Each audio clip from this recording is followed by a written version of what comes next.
The Oklahoma City Dodgers. Not really. See, he wouldn't give you the shoes. Yeah. You don't get the shoes. Sparks? You can get rid of the Sparks. No. Sparks are champions. Kings? I don't know. We're Kings are champions, bro. Every team that Shea roots for are champions. Wow, I just went third person. Yeah, like, come on. He's not getting the shoes. What are we talking about here? He's not getting the shoes. Trying to help you. Quack, quack. Well, they weren't offered. All right. No contest wrestling coming up later today with, see right there? Awesome call. When the ducks quack, They feed hot. them. Okay. Come on now. One of TJ's 11 teams, you can't spare one? That's what I'm saying. That's the whole point. That's what I'm saying. Whose side are you on here, my man? I want you to get some shoes. The side of what's right. I'm just trying to get you to get about these PEs, baby. Side are you on? Okay, all signed up. Easy. Now let's run payroll. What the? Hey girl, I'm you with more gusto. Nice. Who's that? New social media manager, hired and onboarded with gusto. And spoiler, we're kind of famous now. Wait, we're famous? Oh, well, I'm famous. Payroll, benefits, and HR. Designed and built for small businesses. Choose a future with gusto. My name is Whitney Allen, and I'm a widow. My husband, Ryan, died. We never thought we'd ever have to use life insurance, but the unexpected happened. With Ethos, signing up was fast and 100% online. You can get a quote in seconds, apply in minutes, and get same-day coverage. No medical exams, and you can get up to $3 million worth of coverage. I'm grateful we were prepared. Get your free quote at ethos.com/play. That's ethos.com/play. Paid spokesperson. Time spent on application may vary. Online health questions required. Hey, what's this I see? I thought this was a party! Let's dance! Save the date for the biggest party of the football season. Join Pirate Radio on Thursday, September 10th for the annual Pirate Radio Football Kickoff Party, powered by Bud Light. It's a night of great music, great friends, and pirate pride as the party returns to the Hilton Greenville and Greenville Boulevard. This year's special guest is ECU legend and Super Bowl champion Linville Joseph. Come welcome Linville back to Greenville, then dance the night away with live music from Trainwreck. Stay tuned to Pirate Radio for your chance to score free tickets to the party of the year, the Pirate Radio Kickoff Party, brought to you by East Coast Grading, UBE, Aldridge and Sutherland Realtors, The Buck, Ron Ayers Motorsports, Dirty Dan's, The Gold Store, Tiebreakers, and Carolina Eagle Distributors. Party like a pirate with Pirate Radio, the voice of the Pirate Nation. Michaels & Gateway Cosmetic and Family Dentistry has been Greenville's premier dental practice for over 40 years. I am Dr. Chris Gateway, and our mission at Michaels & Gateway is to provide exceptional dental care with compassion, integrity, and innovation, ensuring every patient leaves with a healthy, confident smile. Doctors Michaels & Gateway are committed to providing an outstanding patient experience with every visit. Not only do we offer all your dental needs under one roof, in most cases, we can take care of those needs on the same day. Bring your smile to us at Michaels & Gateway Cosmetic and Family Dentistry. Looking for friendly service and hometown convenience? Make it Country Mart in Pitt County. Country Mart is your one-stop shop for fresh hot food, cold drinks, snacks, fuel, and everyday essentials, all with the fast, friendly service you can count on. And now with 3 locations. A brand new Country Mart is now open on Highway 11 right across from Aiden Grifton High School. From breakfast biscuits to afternoon pick-me-ups and the best fuel prices in town, Country Mart keeps Pitt County moving. Country Mart, local, convenient, and always friendly. This is Dr. Dixon from Orthopedics East and Sports Medicine Center. Our practice has been caring for the athletes at ECU and the residents of Eastern North Carolina for more than 35 years. Whether it's treatment for your sports injury or it's time for that joint replacement, Orthopedics East provides the latest in operative and non-operative orthopedic care. We also offer on-site physical therapy and MRI services, as well as walk-in urgent care on the weekends from 10 a.m. to 2 p.m. For experienced and professional care, call us at 757-BONE or visit us online at orthoeast.com. Go Pirates! Looking for Washington's favorite place to eat? The spot locals keep coming back to. Head to Down on Main Street in historic downtown Washington. Now open 7 days a week, Down on Main is serving up all your favorites. From the house salad with grilled chicken, to the half club and chips, to the crowd-pleasing fried shrimp plate. After a long day, unwind with dinner and drinks on the patio. It's the perfect place to relax and catch up with friends. And don't miss Wednesdays, half-price wings from 4 till close. Down on Main Street, right on Main Street in historic downtown Washington.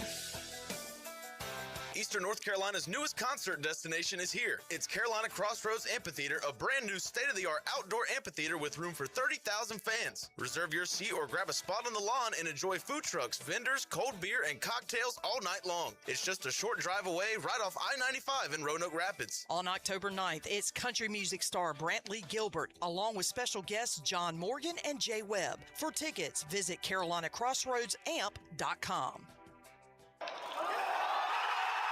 Come celebrate the next big Pirates win at the Rick House. The Rick House is Greenville and Eastern North Carolina's premier American-themed restaurant. I'm Jeremy Shelton, General Manager at the Rick House. Come see us for a big city feel right here in Greenville. I guarantee you'll have a great experience. We feature the very best bourbons around. Our made-from-scratch pastas are to die for, and nobody does steak like the Rick House. We also feature an early dining special from 4 to 6. Come see us at the Rick House, Red Banks Road in Greenville. This is Pirate Radio, WGHB Farmville, 1250 at 92.7 FM Greenville, WDLX Washington, 930 and 104.1 FM Washington.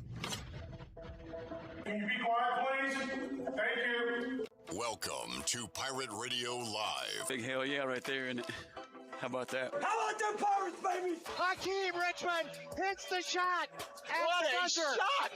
Unbelievable. What a shot, Jeffrey! Oh my God. Oh my God. My God! You know, we don't have any turds. You don't win with turds. I know no other way to put it. It kind of looks like a turd in a punch bowl. Tarps off. There's local politics, bud. Grant with a shot at the buzzer. No good.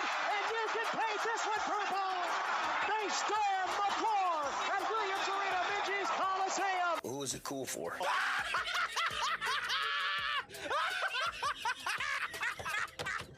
First down and 10. Johnson gets a shoulder square. Watch out! He's got getting away from the top speed. Touchdown! Here is that. Live from the First Flight Credit Union Studios in the heart of the Pirate Nation, here is your host, Clip Brock. Welcome in to a Football Wednesday edition of Pirate Radio Live. Clip Brock here with you in the First Flight Credit Union Studio, coming to you on Pirate Radio 92.7 FM. In Greenville, 104.1, in Washington, 1250, 930, online, PR927FM.com. We're on the Pirate Radio app, powered by Carolina Caliber, and we are on YouTube, Pirate Radio TV.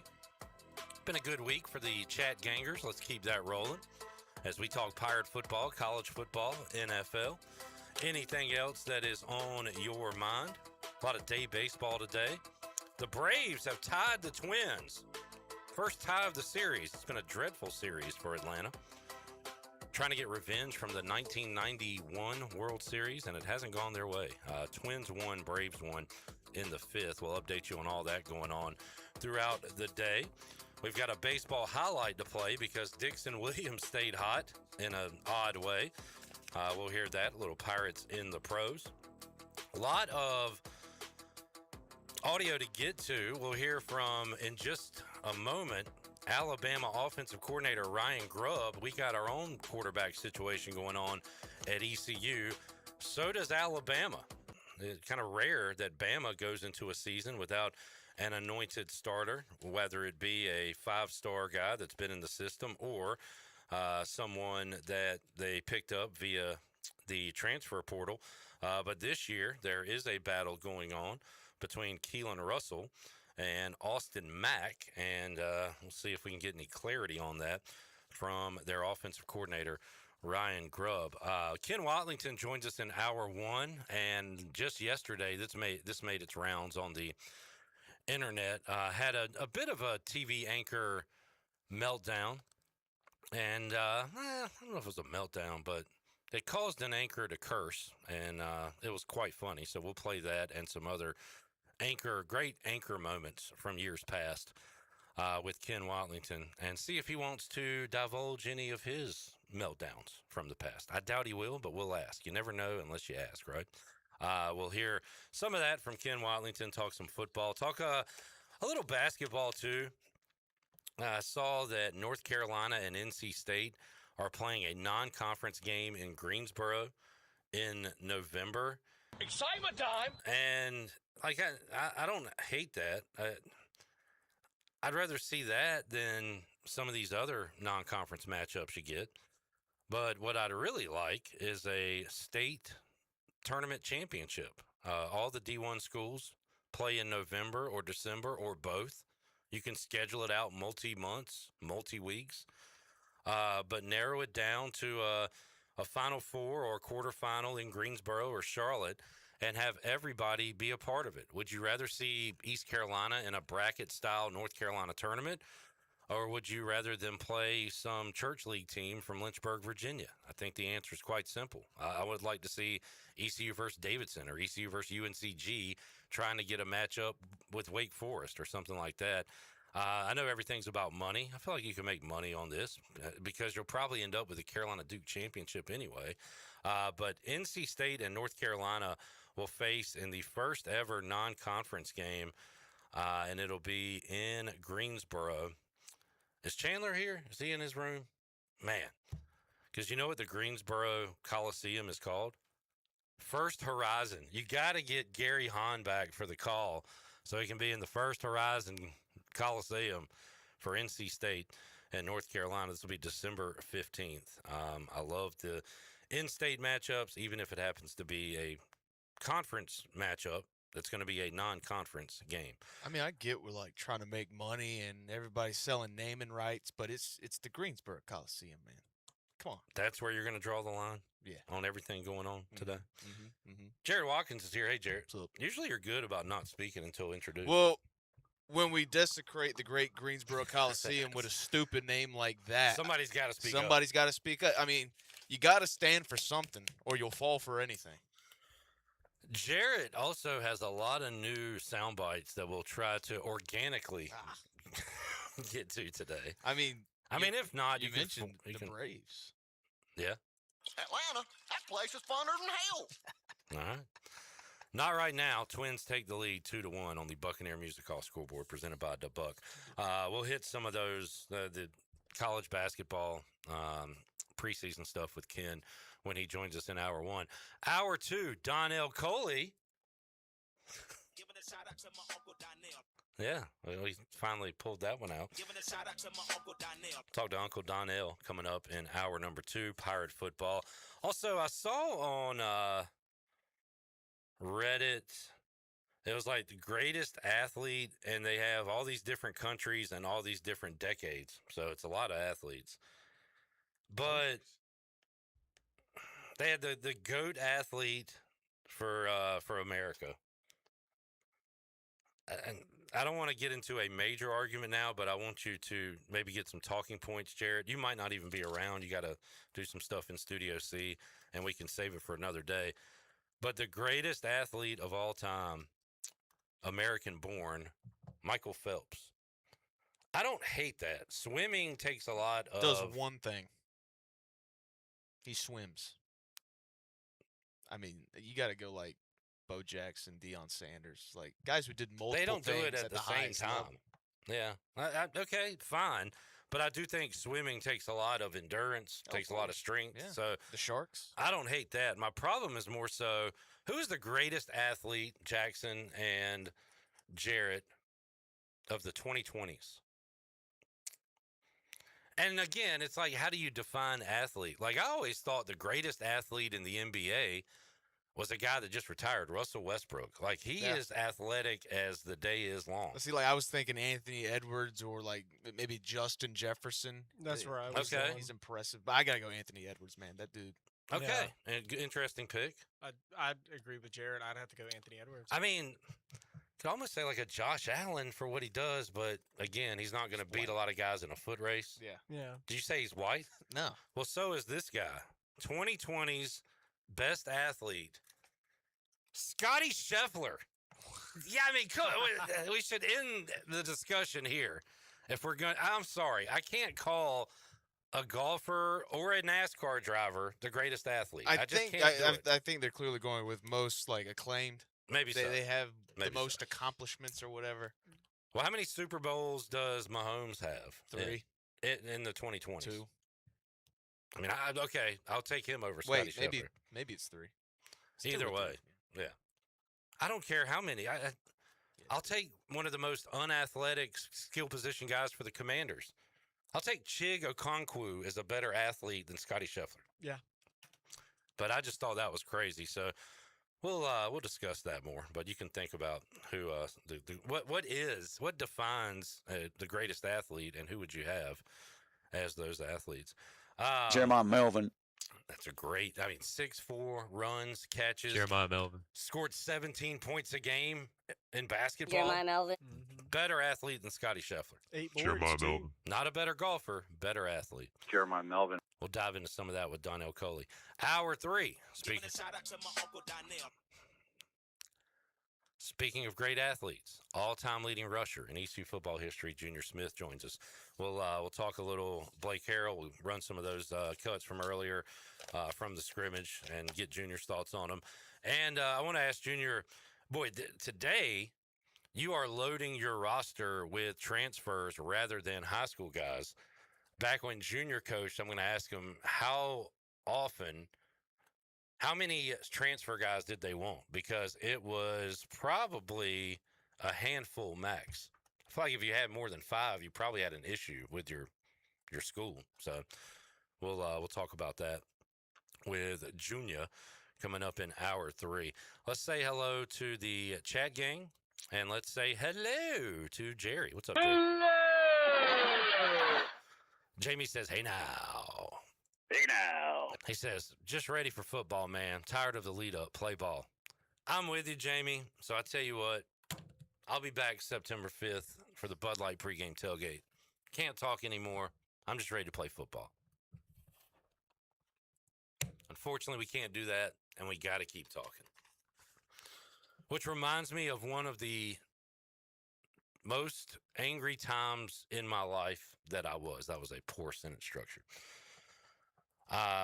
We had a full off season.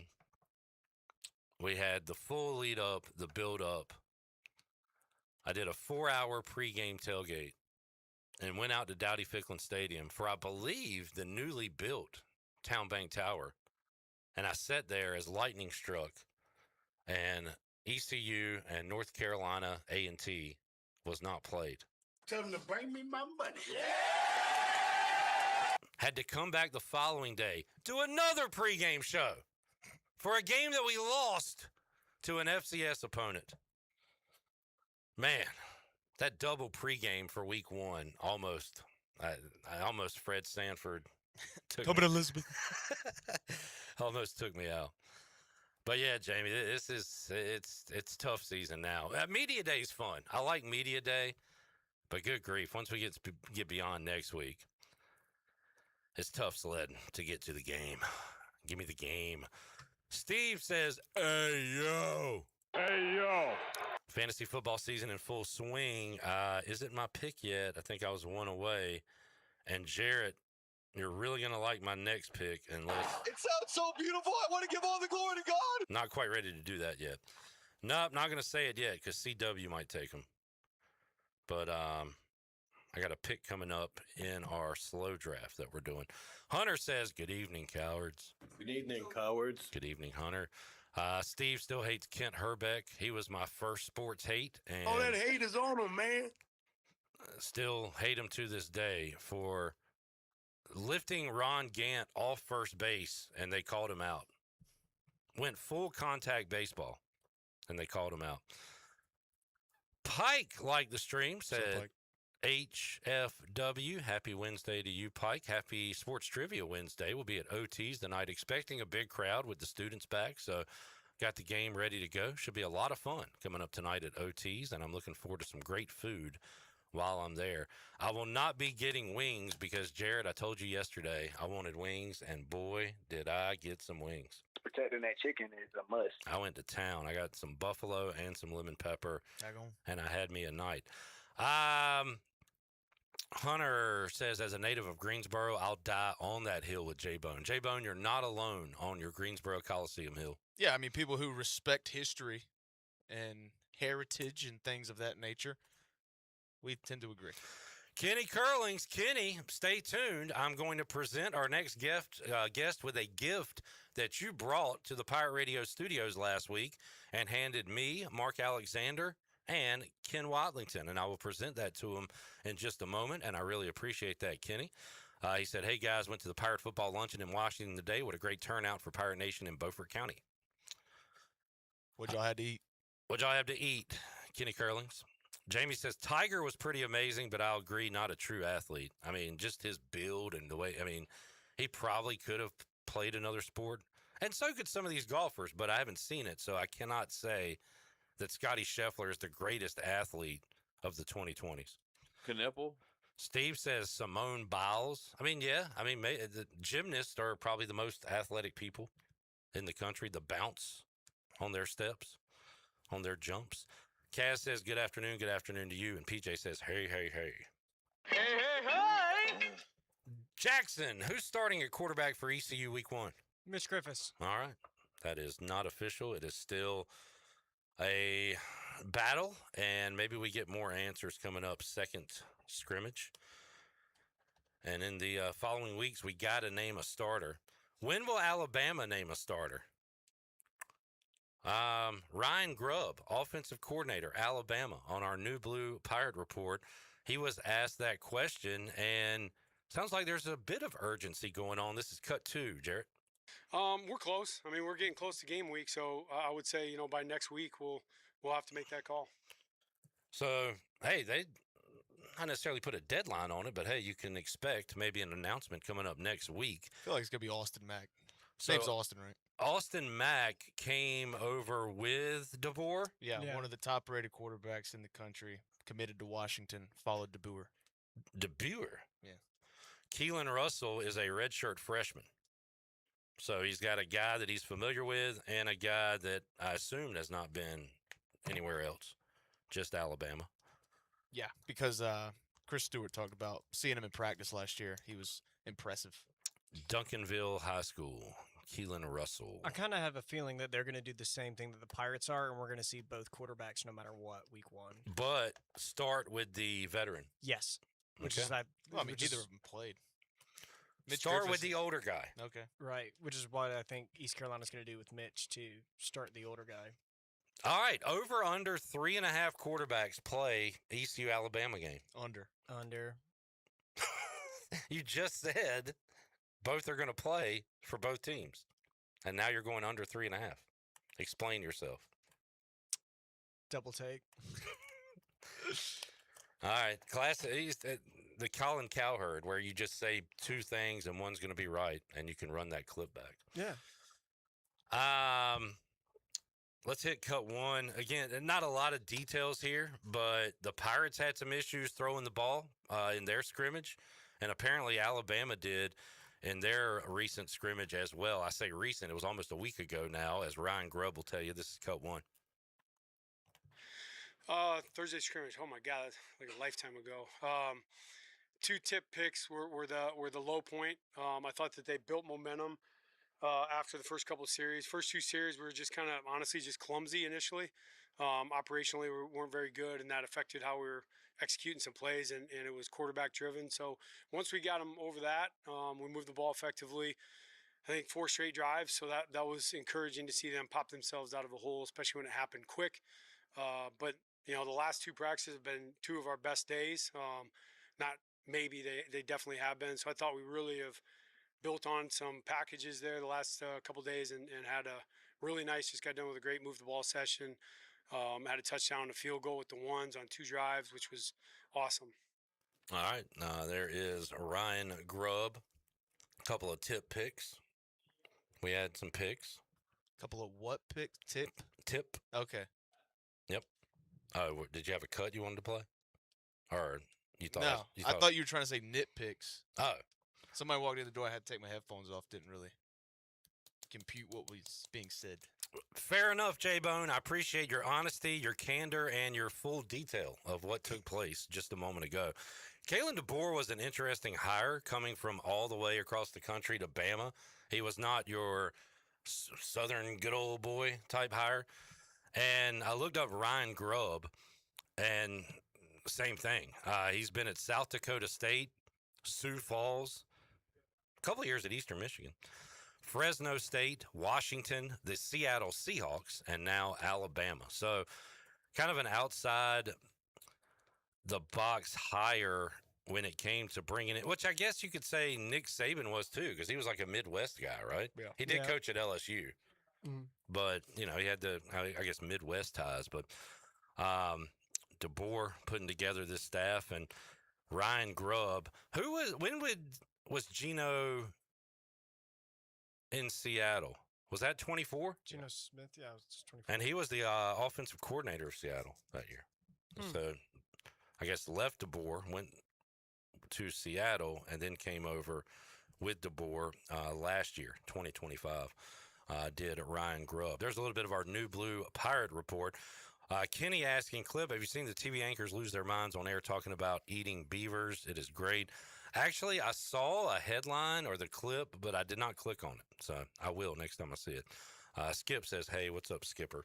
Let's take a break because we have Pirate football, we have college football and college basketball, and, hey, it's a feel-good Wednesday, a little gift giving to do for Ken Watlington, who will join us coming up when we return Pirate Radio Live here on a Wednesday.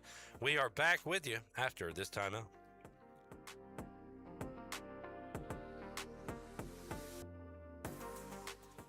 Summer is going out with a bang at the Winterville Watermelon Festival. Thursday, August 27th. Cruise-in car show and wristband night. Unlimited amusement rides, just $25. Friday, free live music, vendors, rides, and a Taylor Swift tribute by Feelin' 22. Saturday, it's Watermelon Jam, featuring Colin Stow and country superstar Easton Corbin. Then Sunday, wristband day, 1 to 6 p.m. Rides just $25. The Winterville Watermelon Festival, August 27th through the 30th. Full schedule and tickets at watermelonfest.com. Hey, Pirates, it's Lindsay Gray from Carolina Caliber. Whether you're getting pumped to cheer on the Pirates or prepping for a deer stand, here's a reminder. There's a time to amp it up and a time to tone it down. Save the noise for game day. Quiet your cannon with a suppressor from Carolina Caliber. We specialize in making suppressor ownership easier than ever, guiding you through every step of the process. We carry top brands like Silencer Co., Surefire, Thunderbeast Arms, Huxworks, Bagara, and many more. Shop online or visit Carolina Caliber on Fire Tower Road in Winterville. It's a time-honored tradition. Hello, Pirate fans. Jeff Stein coming at you from Brown & Wood Buick GMC. For Buick, we've got Envistas at 0.9 with $1,000 purchase allowance. Encore GX 0.9 with $2,250 in purchase allowance.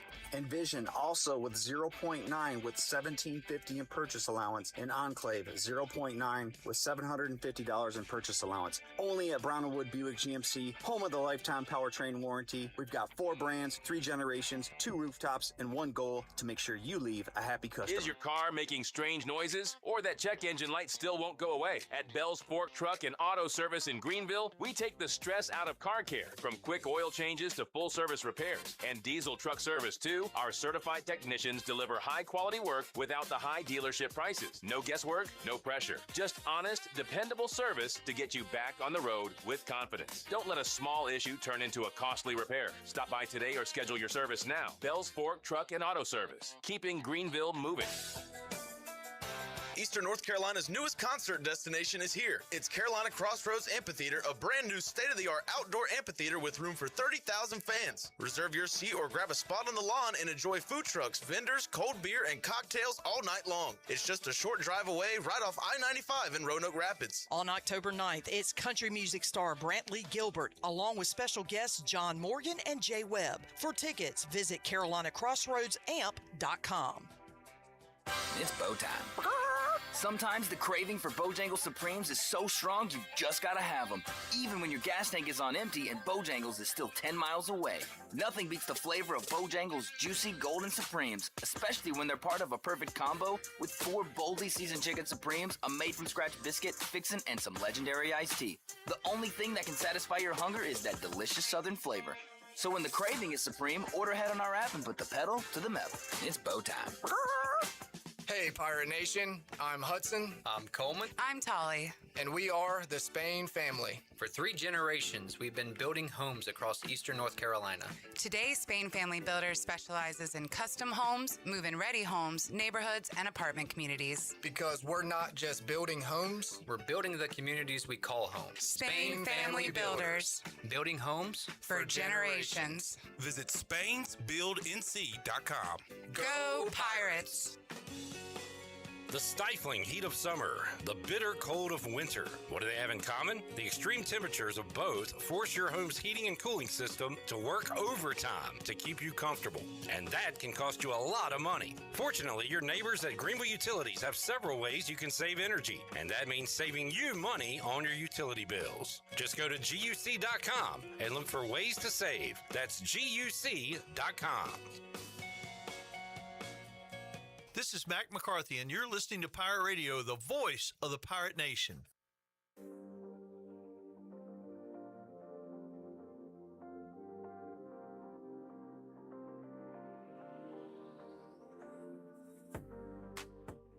You're listening to Hour 1 of Pirate Radio Live. The Pirate Radio app is available now. Powered by Carolina Caliber. Download the app today and have Pirate Radio at your fingertips. Now, back to the show.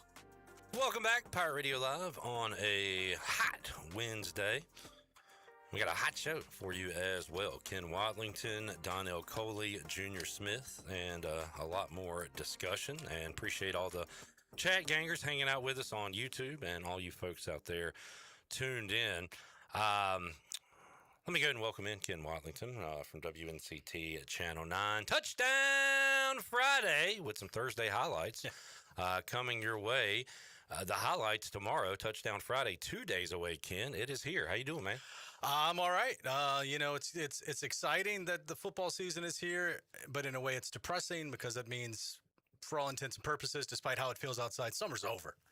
And that kind of thing. Yeah. Exactly. Exactly, BB. Yeah. If you give me football season or summer, I'm taking football season. But I understand why you wouldn't. But that's me.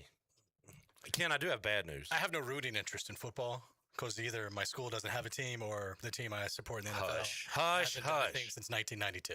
Look, let's focus on our negativity on the Braves. Oh, I got plenty of that, too. Atlanta, that place is funner than hell. Thank you, Jared. I'm trying to think of other ways I can lead Ken into. Do you know what that's from? Hit it again. This is like Name That Sound. Atlanta, that place is funner than hell. I mean, it sounds like a cartoon. Yeah.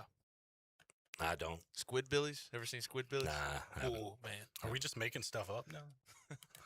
What's it called? Squidbillies. It ran for 14 seasons on Adult Swim. I watched, now some of those I liked were Harvey Birdman, Attorney at Law, was awesome. It was funny, but also I love when you put like fictional characters into a real world situation. So Harvey Birdman was the attorney for like Grape Ape when he got caught for doing steroids in the Laugh Olympics. And that's good. It was funny stuff. And also Aqua Teen Hunger Force. I got into that for a few years. What were we talking about? Braves stink. Matt says, listen to a couple of Alabama podcasts. They seem very concerned about their O-line. Cry me a river. Yeah. Sorry. Our 5 stars stink, so we got to rely on our 4 stars. I think they'll be fine. I think Alabama's O-line will be fine.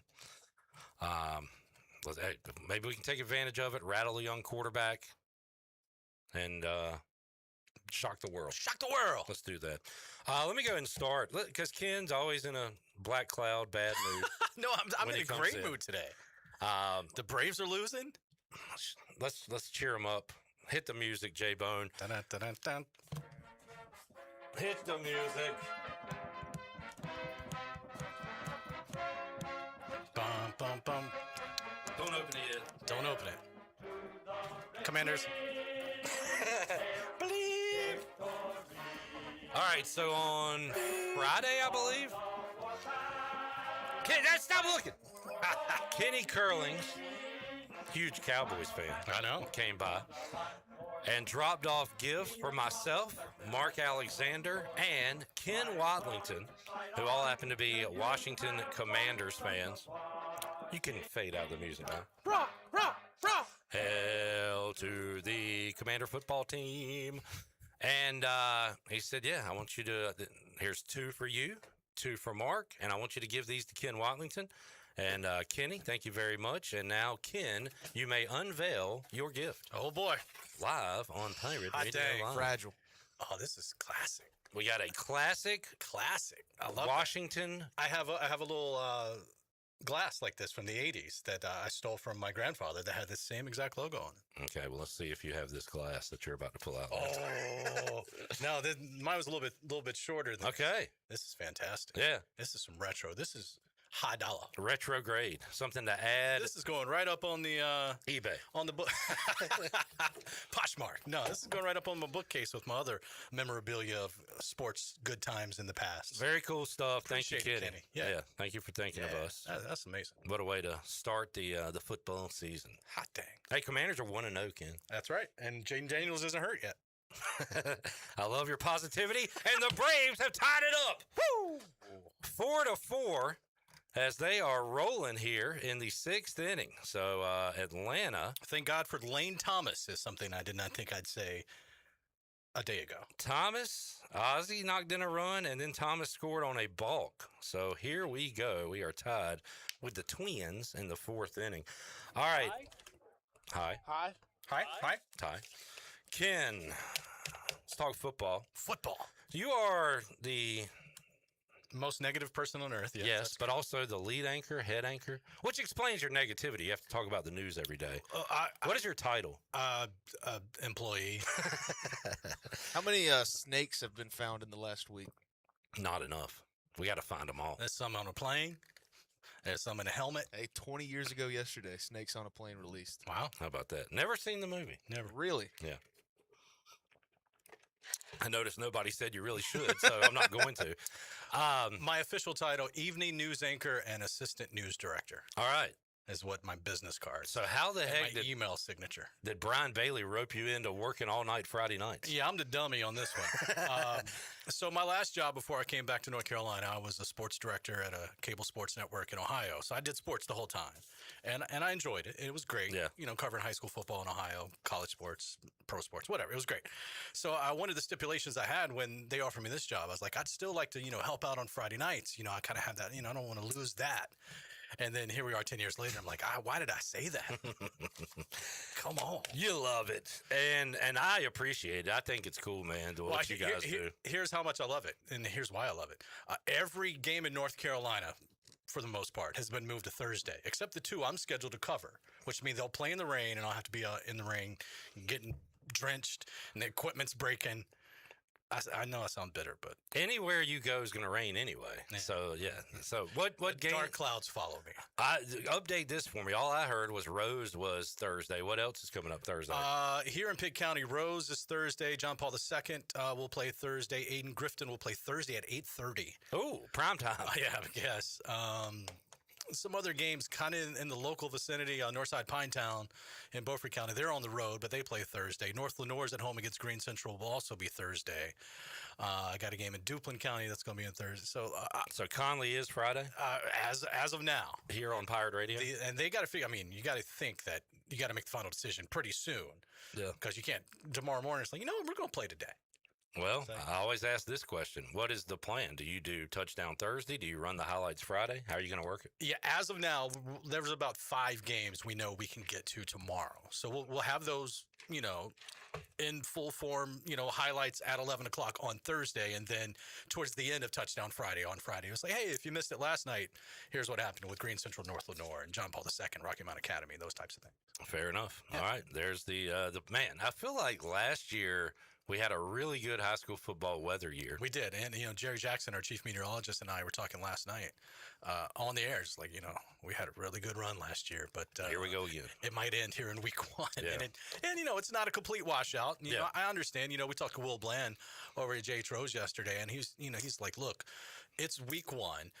First of all, we want people to, pay to come to the game. That's the main thing, right? But it's not just that, is that these, a lot of these fields are natural surface. Yeah. You're playing soccer. You're practicing every day. You're doing all kinds of things. You can't mess it up in week 1 and then not be able to get it back right for the rest of the season. So yeah, I understand it. It stinks, but unless some of you millionaires out there want to fund these high schools, they rely on that gate. So yeah. they got to get that money. And I can only think of one school here in Eastern North Carolina that has artificial surface, and that's John Paul II. Yeah, JP. And even they're moving until Thursday. Probably just like, hey, we want actual people to come out and support the program and buy some peanuts and Cracker Jack. We have the list of players for Media Day. You said that like you're the guy whispering to George W. Bush in the classroom. Jeremiah Melvin has hit the tower. Is Jeremiah Melvin in? Is he in? Jeremiah Melvin. All right, I'm doing Jeremiah offense. Melvin. Yeah, I mean, we already. Jeremiah Melvin. Jeremiah Melvin. Yes. Jeremiah Melvin. Both quarterbacks as well. All right, let's can you go ahead and read them then, or I can read them. I got you. Josh Benton, Brandon Best, Preston Carr, Hayes Creel, Julian Davis, Kieran Davis, T.J. Engelman Jr. 21 players. Maybe we shouldn't read them all. Zaire Gamble, Ashton Gray, Mitch Griffiths, Ray Joseph, Ethan Kramer, Cruz Law, Ashton Levels Mitchell, Jeremiah Melvin, Kevon Merrill, Josiah Robinson, Landon Sides, Ismail Smith Flores, Brock Spalding, and Emory Williams. There we go. So 21 players. Jeremiah Melvin. Jared, at some point, you don't have to do it today. Well, I wonder what the offensive-defensive breakdown is. I'm assuming it's 10 and 11. I hope, anyway. I would guess it would be 10 and 10, but there's two quarterbacks. And we will talk to the coaches as well. So that is coming up Saturday. Make sure you are tied to cancel all your plans. So Saturday afternoon, you can watch all of our interviews from Media Day. Really looking forward to that. They'll be sprinkled out some Sunday as well. Big Ten Cappy and Brian Bailey will be there. Maybe they'll call Ken, make him work on a Saturday. Nah, okay. I turned it down. There we go.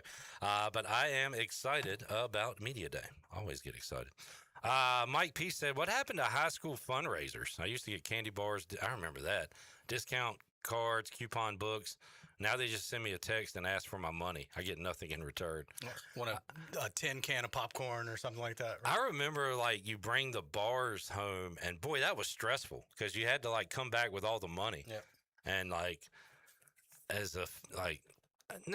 going to say as a fat kid, I probably ate them all, but I don't think it was that. It was like giving some to my buddies or something and being like, hey, you got $2 or I need $2. I remember back in high school, we sold Krispy Kreme donuts. Yeah. Mike said, I used to love seeing the football team going door to door, having to sell me a discount card. I'd buy them every time after asking how the D-line looks this year. Yeah. I mean, how many sacks you boys going to get me? A lot. All right, fine. I'll buy your discount card. Kenny says you need to break out a Jeremiah Melvin song. Kenny, I feel like I've done all I can right now to promote Jeremiah Melvin. Jeremiah Melvin? Now it's kind of up to him. If he has 3+, what do you think, Jarrett? Should I set some numbers or should I just wait for the first touchdown before I do a song? Like 3 catches, 50 yards. Is that enough, or do we do a song after the first touchdown? What do you think? Let's set some numbers because I mean a touchdown. I mean it could be immediate. Well, I think it could be. I think it could be easy. Easy? Yeah. I mean, what are y'all talking about? I mean, what's I was going the one opposite against way. Central? I mean, come on. All right, we'll talk about it, Kenny. But I am fired up to talk to Jeremiah Melvin. Jeremiah Melvin. I'm going to come away with a whole lot of facts. I'm going to see if Avery can join me on that interview. Is he going to be at Media Day? Yeah. All right. Then might have Avery help me out with some questions. Let's take a break. We'll come back. Ken, talk a little more football, but I want to ask you about North Carolina NC State playing a non-conference basketball game in Greensboro. I'll get your thoughts on that. I'll do my annual rant about how we need a North Carolina State tournament, which will be a lot of fun. So we'll talk some possibilities on some non-conference basketball when we return. Hour 1, Ken Watlington on a Wednesday. Matt said, thanks, guys. I have unrealistic expectations for Melvin. Maybe so. Maybe we hyped him up too much. Susan says, I just bought a discount card from a D.H. Conley player on the side of the road on Portertown. It was 100 degrees, and I felt sorry for him. Good to know that those are still out there, and they're still selling them. And good on you, Susan, for buying one. Back with you, Pirate Radio Live after this.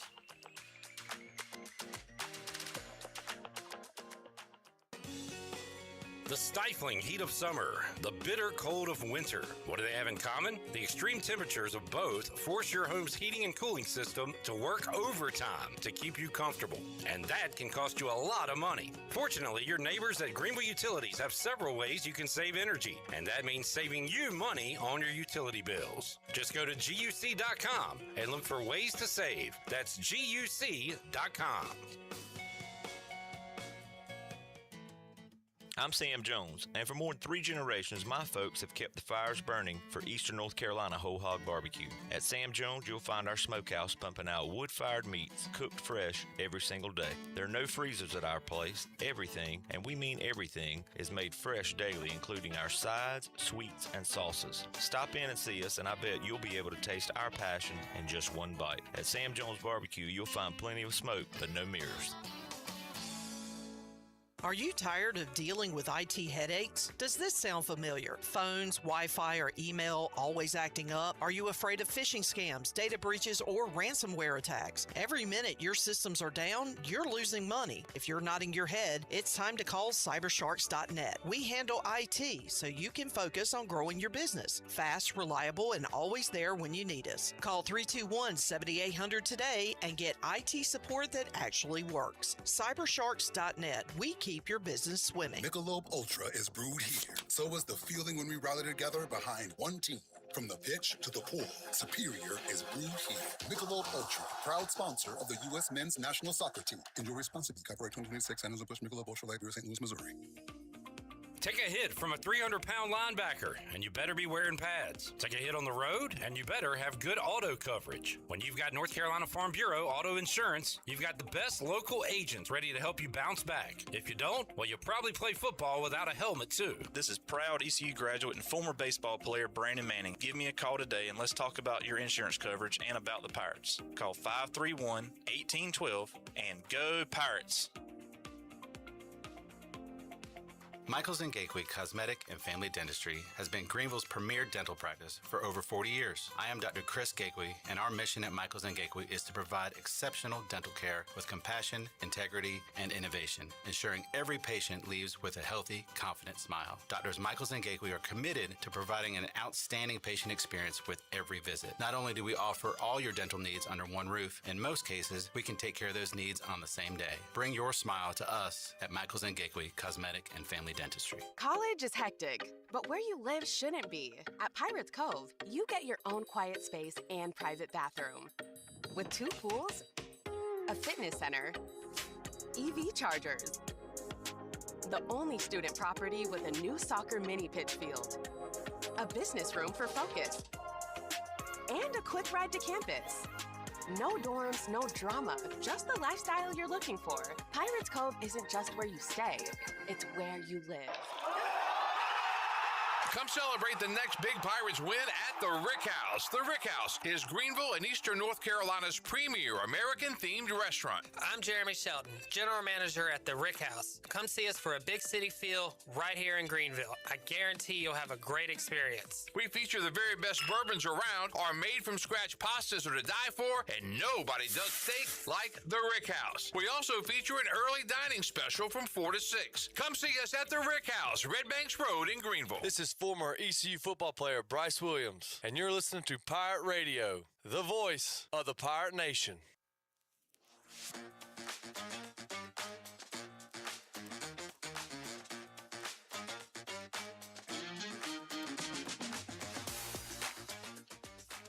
You're listening to Hour 1 of Pirate Radio Live. The Pirate Radio app is available now, powered by Carolina Caliber. Download the app today and have Pirate Radio at your fingertips. Now, back to the show. Welcome back. If you're cruising around town or headed out for a weekend adventure, make sure you're riding in something you can count on from Capital Subaru of Greenville. From brand new Subarus with legendary all-wheel drive to quality pre-owned vehicles, Capital Subaru has your back. Stop by today or visit capitalofgreenville.com. Capital Subaru of Greenville, love what you drive. Now let's head back into PRO. Here's Clip. Back with you, Pirate Radio Live. I'm dialed in on football, but man, some cool stuff going on in baseball. We've got like a mini Sosa McGuire thing going on between Pete Crow Armstrong and Shohei Ohtani. Back-to-back nights where they both have homered. And it's not the home run race like McGuire Sosa, but it's the MVP race. And Ken, interesting to follow that because both teams will be in the playoffs. Yeah. Ohtani, who, by the way, we had the greatest athlete discussion earlier, and we'll talk about it more. And maybe I'll ask Ken too, but Shohei Ohtani is the best athlete, was said in our chat of the 2020s, and certainly can make a case for him. But and also last night, right now the Mets lead the Padres 3-1, but Fernando Tatis Jr., I believe, hit 2 home runs and robbed a grand slam. Yeah. And it was one of those beautiful, like, Griffey, Otis Nixon robs of a grand slam. So I don't know. I don't know if baseball is trying to have a little resurgence here. And I think the battle right now is who's going to finish third in the NL MVP race. And my money's on Matt Olson. Okay. All right. Having a sneaky great season. That he is. Does he still lead the league in home runs? I think he's 1 or 2 back now from Schwarber, because Schwarber hit a couple in that Field of Dreams game the other night. And I'll just look it up. How about that? Look it up. Yesterday we had a discussion and we stuck to football, and Jarrett brought it up. When is it time to stop giving this guy a pass? Is that fair enough? I had a negative thought, Ken, for a baseball guy. Uh-oh. Like, can Ronald Acuna, is he still a great in baseball? I would say at this moment, no. Can he be? Absolutely. Well, he's won an MVP. He absolutely, but injuries, and I hate to, like, take it away from him, but the Braves won a World Series without him. True. Like, that kind of stinks on his resume. They call it lightning in a bottle. But, and baseball's tough too because guys go through stuff. Vladimir Guerrero Jr. was the hottest hitter in the world in the postseason last year and through the World Series, and has not hit a home run this year. So baseball has weird stuff like that sometimes. Baseball is weird, and Ronald Acuna Jr. right now is just a guy. Listen, I mean, he's fine. He's serviceable. You know, he plays good defense. You know, he'll steal some bases. He'll make some things happen, but he's not hitting for power, really. He's not hitting for average. I think he's somewhere around the 240s. You know, he mentioned his MVP season. I mean, he was incredible. And even a couple seasons before that, he was incredible. But, you know, the injuries to both ACLs, that's tough. Yeah. And the injuries he's had this year are definitely, you know, not season enders, but they're slowing him down for sure, I would think. We can go into more detail another time, Jarrett. But Jarrett Jackson, any basketball players come to mind that need to stop getting a pass? Luka. I don't know. If championships are everything, the NBA media is like very scrutinizing. Like they hate their stars. I mean, like I'd say Joel Embiid, but they, crap on him any chance they get. Luka, they crap on him. Yeah, I don't really think there is one. Okay. Jackson, anybody come to mind? Let me know if you think of somebody. All right, news today. Donovan Mitchell. Anthony Edwards. It's time for him to what? He's on Minnesota. King. Listen, they got LaMelo now. Steph was on Golden State. LeBron was on the Cavs. It doesn't matter what team you're on. That's one of my least favorite responses that you have. All right, Ken. Today it was announced NC State will face North Carolina in a non-conference game at First Horizon Coliseum in Greensboro, North Carolina. This is a non-conference game. This will be December 15th. Your thoughts? I hate it. I love it. I want some more of it. Yeah, well, I mean... What do you hate? I hate that the ACC is so big now that State and Carolina don't play each other twice. So the reason they scheduled this game, last year they only played that one game in Raleigh, I think, or one game in Chapel Hill, one way, you know, and it's the same thing this year. Only one team gets a home game. So the NCAA added an extra game to the regular season. So, you know, good on them for taking a chance and saying, you know, we could have played a UNCW or a, you know, Campbell or somebody like that and padded the schedule. But, like, let's play one of our rivals and let's take it somewhere in the state where there's history, because there's so much history in, I'm still calling it the Greensboro Coliseum. And it's, I think it's pretty cool that they're doing it. So, but I hate that they're doing it. The Dixie Classic. Now, I thought this was all in-state schools, but I was wrong. So yeah, the Dixie Classic morphed into the Big Four Classic. Okay, all right. So the Big Four, I think, was more in the late 70s, right up until like 80, 81, where it was Carolina Duke State, and Wake Nut State. And they would play before conference season, Yes, right? yeah. Yeah. So, I mean, it has been done, but a long, long time ago. I like this. I love it and hate it too, Ken. I love it because it's a great, early season, in-state rivalry. Yeah. And we'll get eyeballs and attention. I don't like it because I feel like we're getting further away from what I want. I hope this gets us closer to what I want, which is a in-state tournament with teams. And this is the Tobacco Road Classic. How about the Tobacco Road Tournament and just add every D1 college team in a big field and play each other, and every year you crown a state champion. I think that'd be awesome. Kind of like what they do in Philly, right? What's it, the Big Five? Yeah. Even though it's 6 schools in it now. And they don't play a true tournament, but they play like, a home and home or something like that, and then they'll play some type of championship. Like the Commander-in-Chief Trophy in football with 3 schools. Right. Everybody, you play each other, and maybe it's not everybody, Ken. Maybe you get the top 8 from the previous year or something. Yeah, it's a lot of D1 schools. Yeah, so it's a lot. It'd be tough to do, but yeah, I think you could base it off of the net ranking, the top 8. And it would look like your European FA Cup or whatever, because Carolina and Duke might not play till the 3rd or 4th round. You know what I mean? Yep. Like you narrow it down that way. And it would be awesome to have, East Carolina, they win their first game against Elon, and now they got Greensboro, and they beat them. And, man, we got a big one now with Wilmington. Like, that would be fun. Yeah, but then I think, too, when you already have the established, contracts like ECU and Wilmington are playing. I know. I don't think they want to put themselves in a situation where they would have to play twice. So, I mean, you might have to take away from kind of your pre-existing things for the off chance that you might play in this thing. So, I mean...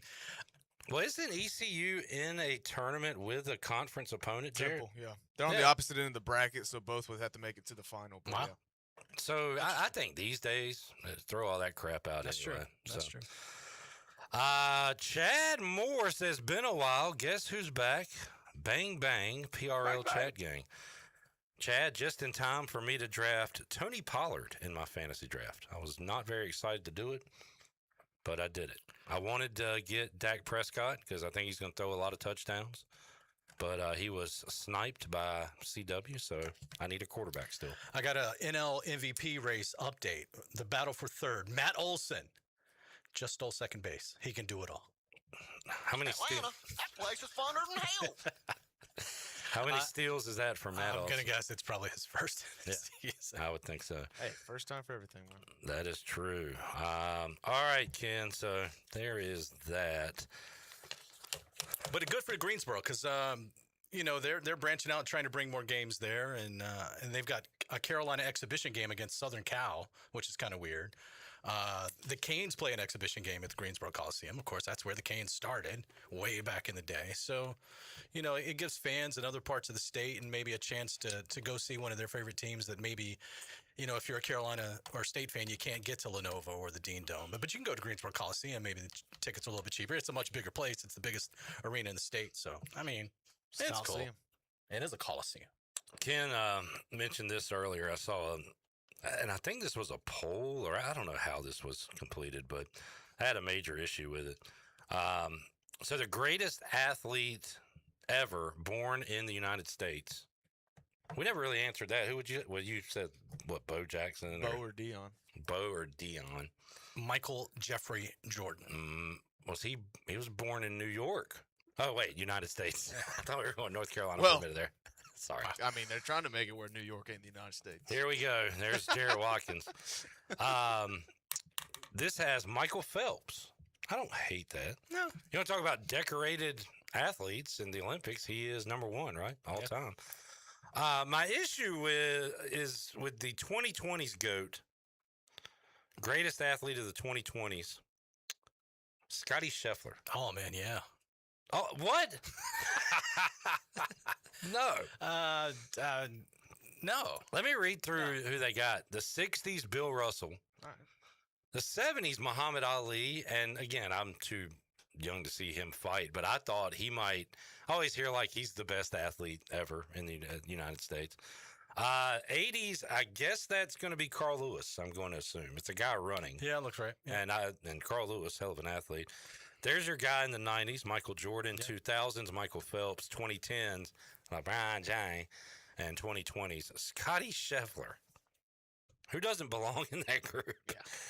I mean, you got a couple basketball players, guy running, boxer, and it's like, yeah, he's a golfer. But in the last 6 years, who would you put up there if it's not Scotty? If it's not Scotty, Chiga Okonkwo. Let me ask you this. Is the Commanders tight end or Scotty Scheffler more athletic?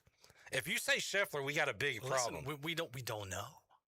We don't know. Oh, you're saying you haven't seen Scotty do all these other things. He probably can. Scotty. He just chooses not to. That's right. Is Scotty a better tight end or is Chig a better golfer? You know what? Probably Scotty's a better tight end. Maybe. Yeah. But Ken, to your point, Jared said this is they're probably going like most decorated. And in that case, you go Scotty.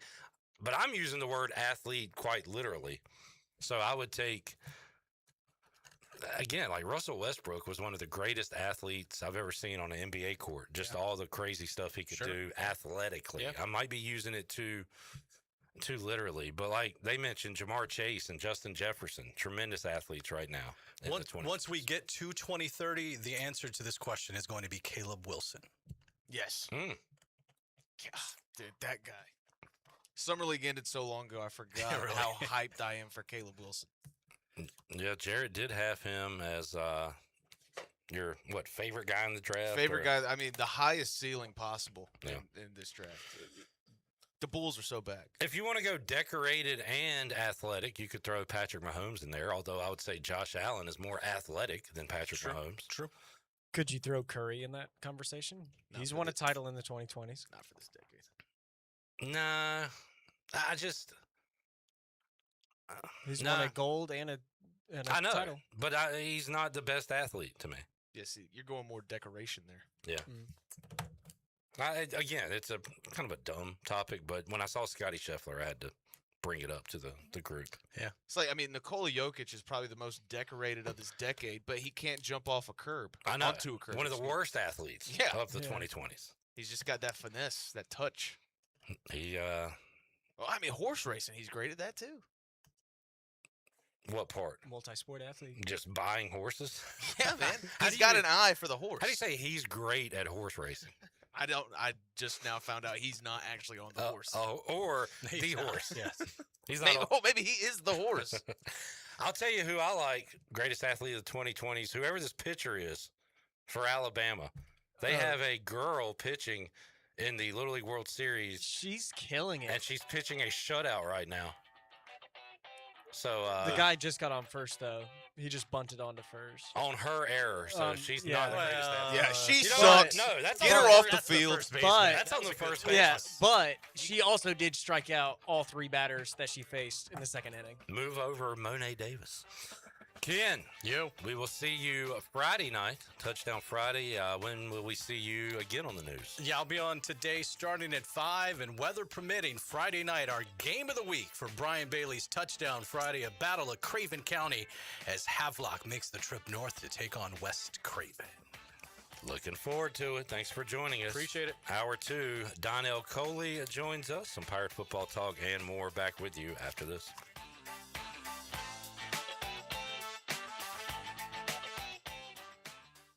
What's going on here?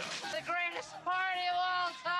It's the best thing that's ever happened to me in my whole life! Save the date for the biggest party of the football season. Join Pirate Radio on Thursday, September 10th for the annual Pirate Radio Football Kickoff Party, powered by Bud Light. It's a night of great music, great friends, and pirate pride as the party returns to the Hilton Greenville and Greenville Boulevard. This year's special guest is ECU legend and Super Bowl champion Linville Joseph. Come welcome Linville back to Greenville, then dance the night away with live music from Trainwreck. Stay tuned to Pirate Radio for your chance to score free tickets tickets to the party of the year, the Pirate Radio Kickoff Party.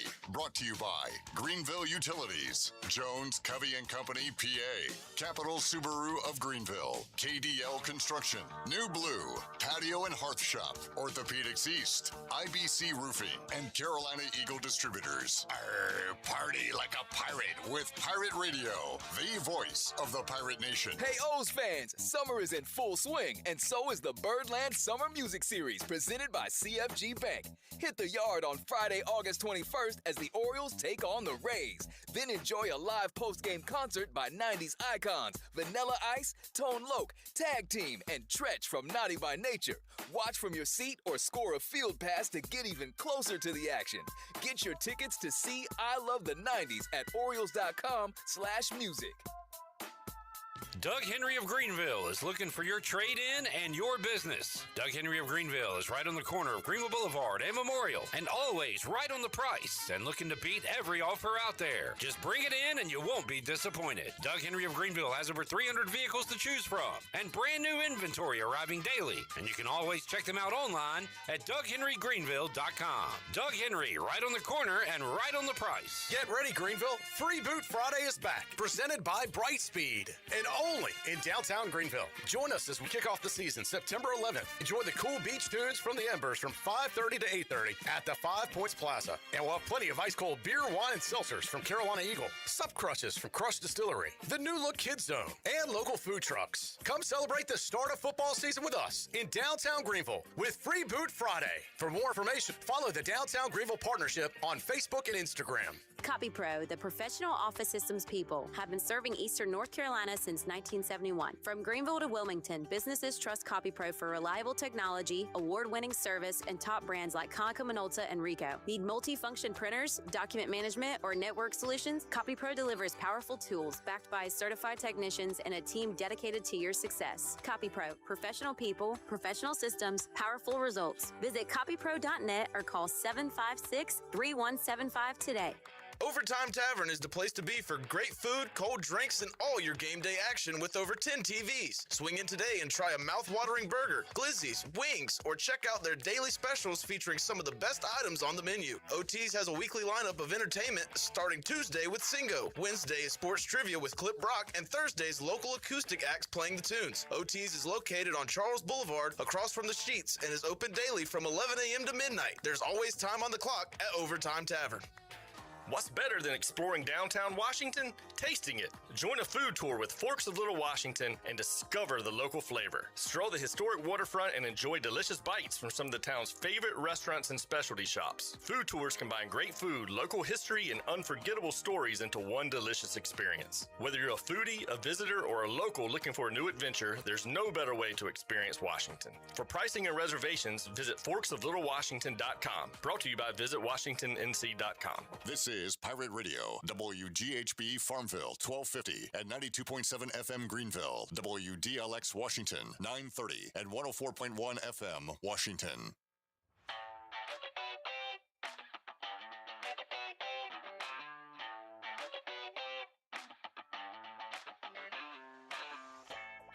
You're listening to Hour 2 of Pirate Radio Live. The Pirate Radio app is available now. Powered by Carolina Caliber. Download the app today and have Pirate Radio at your fingertips. Now, back to the show. Welcome back. Orthopedics East and Sports Medicine has been caring for Pirate Nation and the student athletes at East Carolina University for more than 35 years and are the official team physicians for ECU. Orthopedics East and Sports Medicine Center provides a variety of general and specialized operative and non-operative orthopedic services to meet the needs of the patients in Eastern North Carolina. For more information, call 757-2663 or visit orthoeast.com. Now let's head back into PRL. Here's Clip. Buccaneer Music Hall scoreboard update. Twins have retaken the lead 5-4 over Atlanta in the 7th inning. Jared's White Sox leading the Cubbies 1-0. Who won yesterday? In the 7th. I don't know. All right. I know that P. Crow Armstrong walked them off on Monday and hit a leadoff home run last night.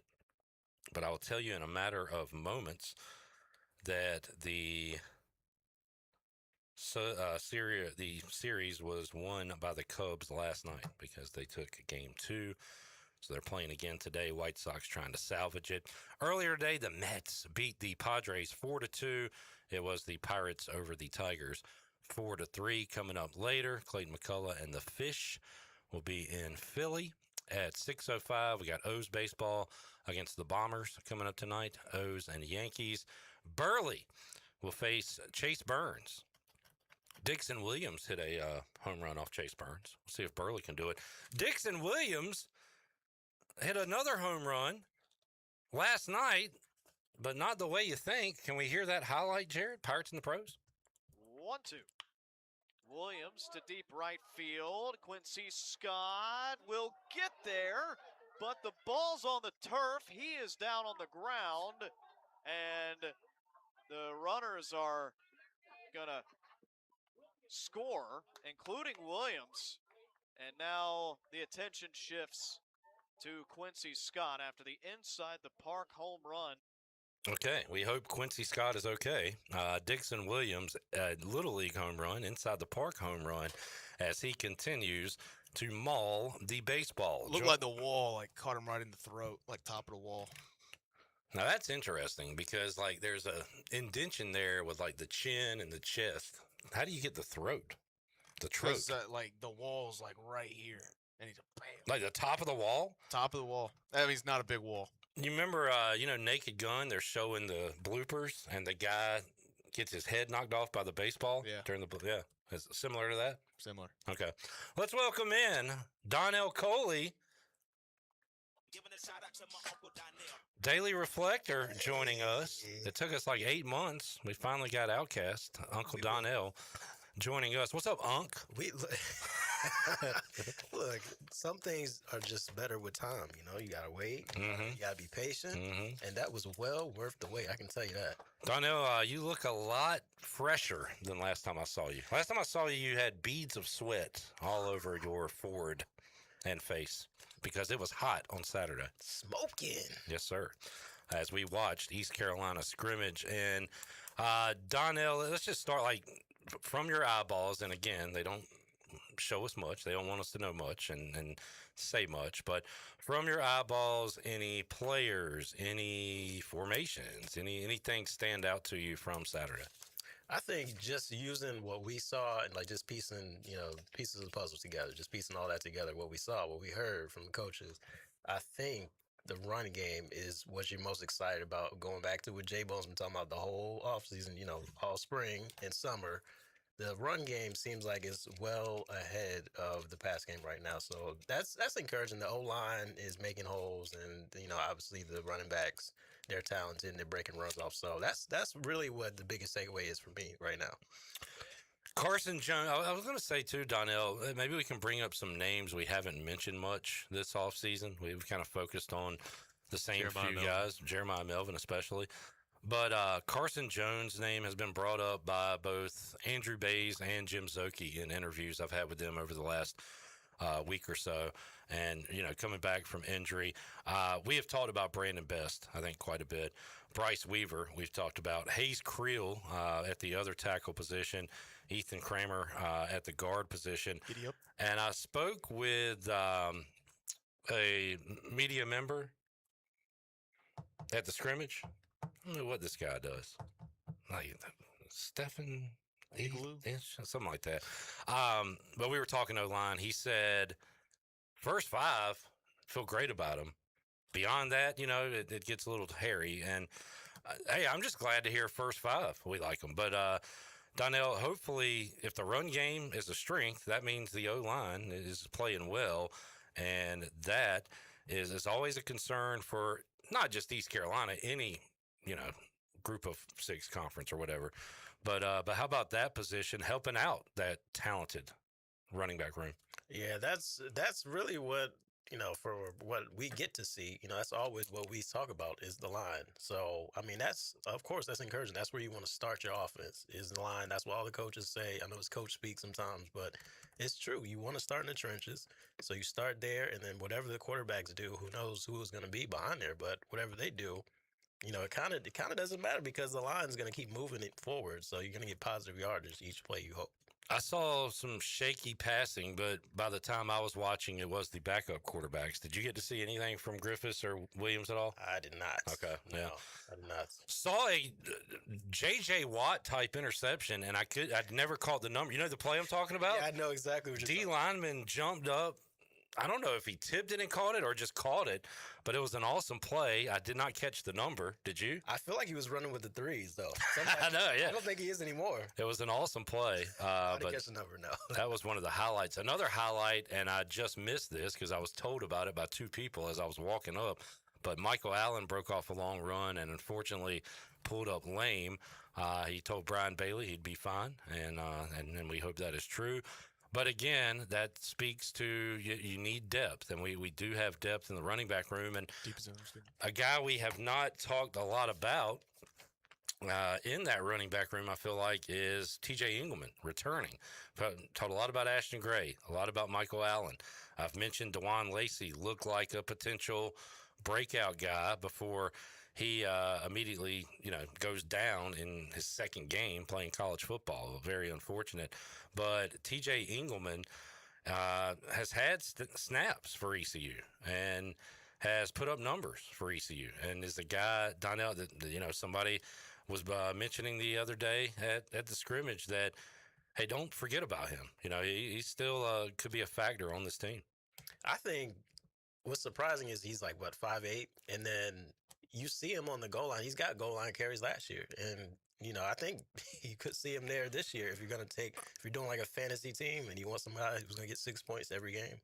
Could be him. 300 yards last year, a touchdown, had 7 catches last year as well, and has already had 3 different numbers in 2 seasons at ECU. Was he number 4 now? Yeah, number 4. So these guys go through numbers like hotcakes. Unprecedented. But he's a guy too that you don't want to forget about, and maybe we'll have to start talking about Marlon Gunn again as well. Jared, can we hit the last cut from Blake Harrell as he talked about the class of 22 guys? Again, the last opportunity we've had to talk to Blake was at the scrimmage. The next time will be Saturday, Media Day. So nothing this week. So we're rehashing some of these cuts on our New Blue Pirate Report, but gave a big update on the class of 22 guys. So the class of 22, we've initiated that process. We've initiated those things, getting that ball rolling. Obviously, the plaintiffs, the athletes had to have their arguments in yesterday. The NCAA has to have their arguments into the 10th Circuit on Monday, and then we'll kind of wait for a decision by then. I think by midweek is kind of the feeling it'll come out. It could take till next Friday. It could be 2 weeks. I think as you look at this thing, like I have extreme loyalty to those 3 young men that would qualify under this court ruling and be eligible for a 5th year. They've always been Pirates. They started their career here. They helped us win a bunch of games. They understand what our expectation is, what our accountability is. So extreme loyalty to them. But at the same time, I got to take care of the locker room and loyalty to that piece too, and making sure that we don't disrupt that, cause any ripples. So we're going to start to integrate those guys back in. I'm very careful about fully integrating them right away and just throwing them out there right away. One's for injury for their sake. 2 is, what if this court ruling goes the other way against those guys and you're pulling them back off the field? I think they got to be prepared for that emotionally, but your locker room, you got to don't want to upset that thing too much. So there's a lot of things that take in factor there. We'll kind of have those guys academically. They kind of initiated that process medically, and then we'll start to get them back in shape. And then as soon as this thing goes through, that way they're ready to go and ready to be a piece of it. I've talked to our players. I brought this up to our leadership council about 12 days ago in preparation for this, and just seeing how this thing plays out. And really, it's not those 3 guys or any of the class of 22's fault, not our team's fault, no coach. It's just it kind of is what it is. You learn to deal with it. You can control what you control, and when a curveball comes your way, you take your best hack at it, and we certainly will. I do think they could help us win football games. I think they would be good teammates, and I think they are the right type of guys to step in our locker room and help us move forward if that plays out. And we'll see. Our fingers are crossed for those young men. I mean, you're looking at Sam Danka played, I think, about 75, 90 snaps his freshman year. He played just special teams. He played only about 6 games, and the redshirt rule was 4 at the time. So for a young man like that, you're really adding, a year back that he came in with Brock Spalding. He came in with Conrad. He came in with Preston Carr. So all those guys are in the same class.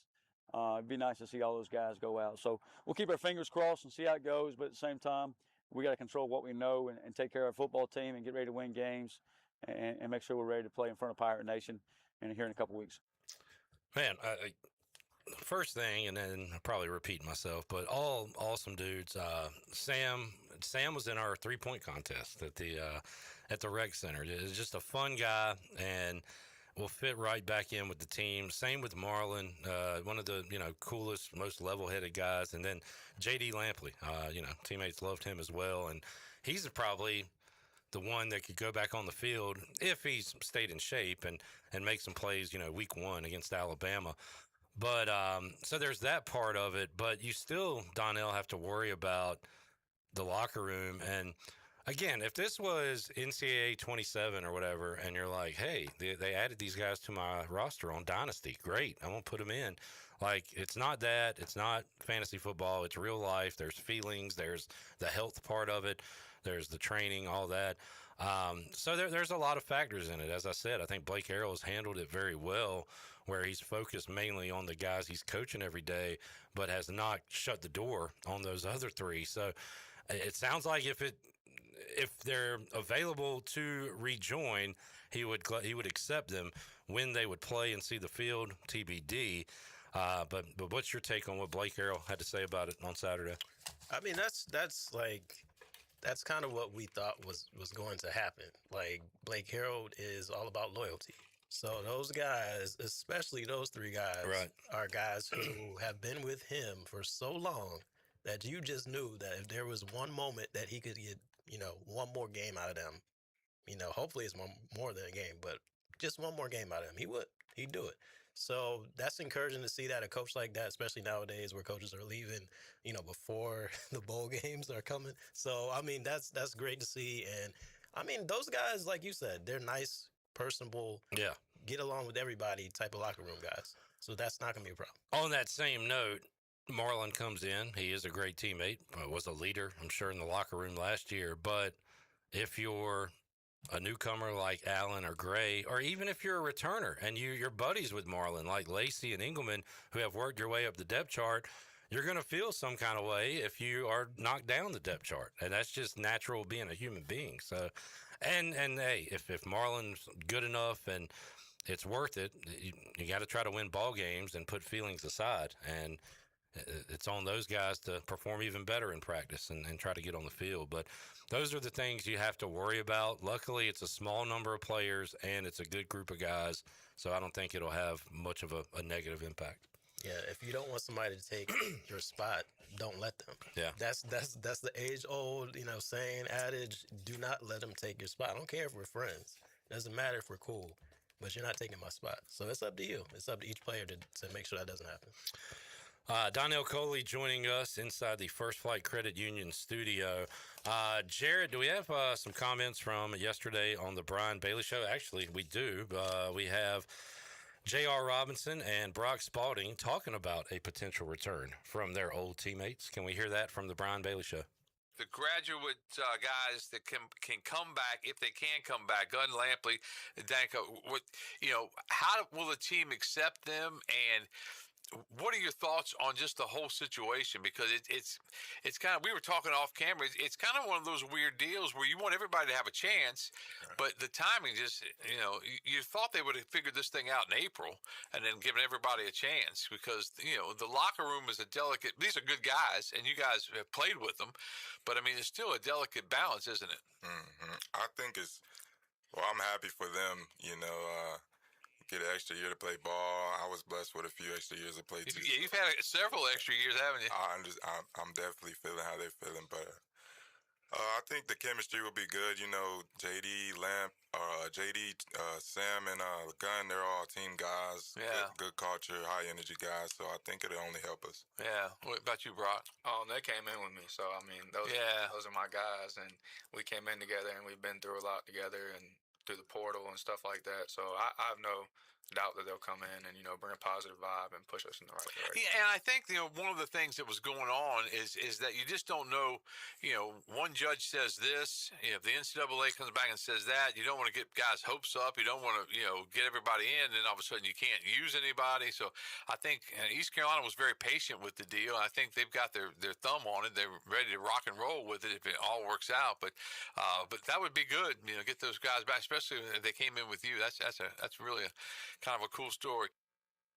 All right, there's Bailey talking to Brock Spalding and Josiah J.R. Robinson. Robinson talked about his path in detail on the Brian Bailey show.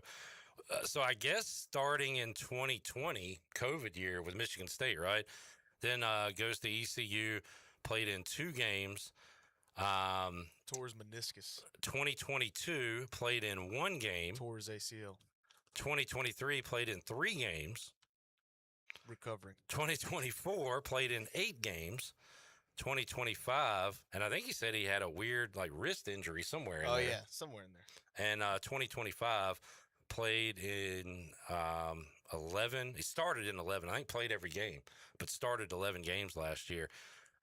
It is 2026, so he has been around a while, Donnell. So he has been given, some extra years due to medical hardships, due to a pandemic.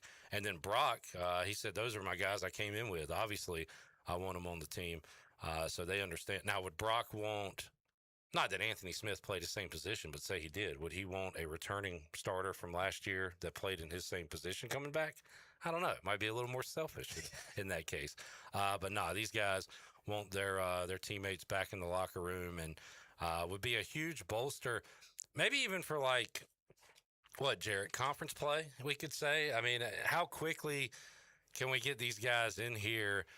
And I feel like J.D. Lampley, you can use them in spots week 1, and Sam Danka. Yeah, maybe Marlon Gunn doesn't get a carry until Old Dominion or something. I just don't feel like you can use these guys fully.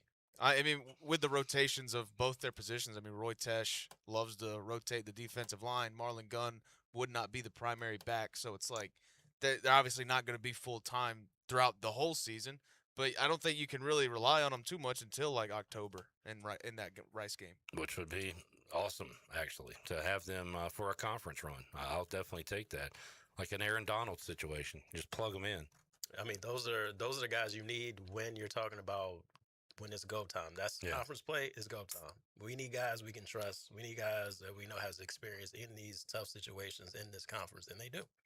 Robert points out the new 5 years to play 5. That includes injuries, so no more of your medical hardships and all that. Although cut out the injuries. Not so fast, Robert. They might just take it to court, and a judge will make a rule, and who the hell knows? But no, you're right on the surface. No more. You can play. So I guess a guy could come in next year as a true freshman for ECU and play 5 years of football, right? Yeah. With the new rule. Yeah. And again, if you happen to get hurt, okay, takes away a year, but in that case, you would still have 4 to play. So that's the new, which I don't hate. I don't think it's not perfect, but nothing's going to be perfect. So. With that, at least they're taking into account, hey, 1 year you just might not play. You're just going to have a year where you get hurt or something happens, you won't play, you still have 4 more left. There's a lot of changes that have been made that we don't like and don't approve of, but the red shirt thing, a guy going in on a kickoff return for 1 play or something and losing a year was crazy. So they went to the 4 games, which I like, and now they're going 5 for 5. I like that move. I think that's good. For the players and for the coaches that are trying to develop their rosters. Let's take a break. We'll come back more with Donnell Coley, Hour 2, Pirate Radio Live. Back with you after this timeout.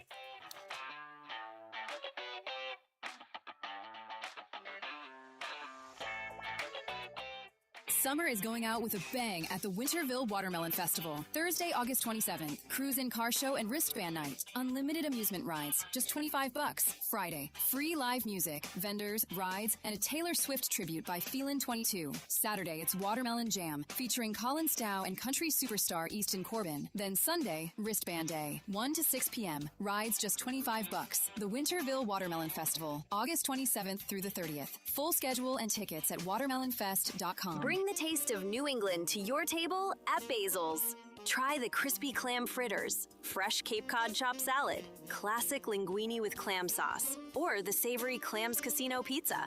Every dish is packed with bold coastal flavor and made fresh just for you. Pair it with your favorite beer, wine, or one of Basil's handcrafted cocktails. Eat local, drink local. Basil's on Fire Tower Road in Greenville. Pirates supporting pirates. Looking for friendly service and hometown convenience? Make it Country Mart in Pitt County. Country Mart is your one-stop shop for fresh hot food, cold drinks, snacks, fuel, and everyday essentials, all with the fast, friendly service you can count on. And now with 3 locations. A brand new Country Mart is now open on Highway 11 right across from Aiden Grifton High School. From breakfast biscuits to afternoon pick-me-ups and the best fuel prices in town, Country Mart keeps Pitt County moving. Country Mart, local, convenient, and always friendly. Is your car making strange noises or that check engine light still won't go away? At Bell's Fork Truck and Auto Service in Greenville, we take the stress out of car care, from quick oil changes to full service repairs. And diesel truck service too. Our certified technicians deliver high quality work without the high dealership prices. No guesswork, no pressure. Just honest, dependable service to get you back on the road with confidence. Don't let a small issue turn into a costly repair. Stop by today or schedule your service now. Bell's Fork Truck and Auto Service, keeping Greenville moving. Hey Pirate fans, it's Rhonda from Russell's. Back to school and back to football season are here, and Russell's has you covered with a store full of new arrivals from all your favorite brands, plus some exciting new brands for him and her. Whether you're dressing for school, work, a wedding, or a pirate tailgate, Russell's will have you looking your very best for every occasion. Stop by and experience the personal service that makes shopping at Russell's special. Russell's on Main Street in downtown Washington. Go Pirates! East Coast Grading and Utilities is your source for clearing, hauling dirt, and concrete work. East Coast Grading and Utilities handles all sewer and water issues as well. I'm David Vaughn. Whether putting in a new subdivision or helping you with any and all of your drainage problems, I can get the job done. Call me at 531-7494. No job is too big or too small. East Coast Grading and Utilities. Friends helping friends. 531-7494 for East Coast Grading and Utilities. Hey, Pirate Nation, Bryce Williams here, former ECU tight end and proud customer of Stroud's Marine. Boating season is finally here, and there's no better place to get your boat ready for the water. From tune-ups to parts and accessories, the team at Stroud's Marine has you covered with expert service and hometown-friendly care. So whether you're casting a line or cruising the coast, stop by Stroud's Marine today and let's get you boating right. Follow Stroud's Marine on Facebook and Instagram, or visit stroudsmarine.com to learn more. See you on the water. Go Pirates! We all have seniors in our life who may need a little extra help with technology. University PC Care's Quick Helps are affordable, in-store, short appointments designed for seniors who may need a little TLC to help with setting up a new computer, help with email or passwords, or help with the latest online scam. They don't need to fear technology anymore. Call 252-558-1280 to schedule an in-store Quick Helps appointment for Greenville or New Bern. Learn more at universitypccare.com. This is Wyatt Lunsford Shankman. You're listening to Pirate Radio, the voice of the Pirate Nation.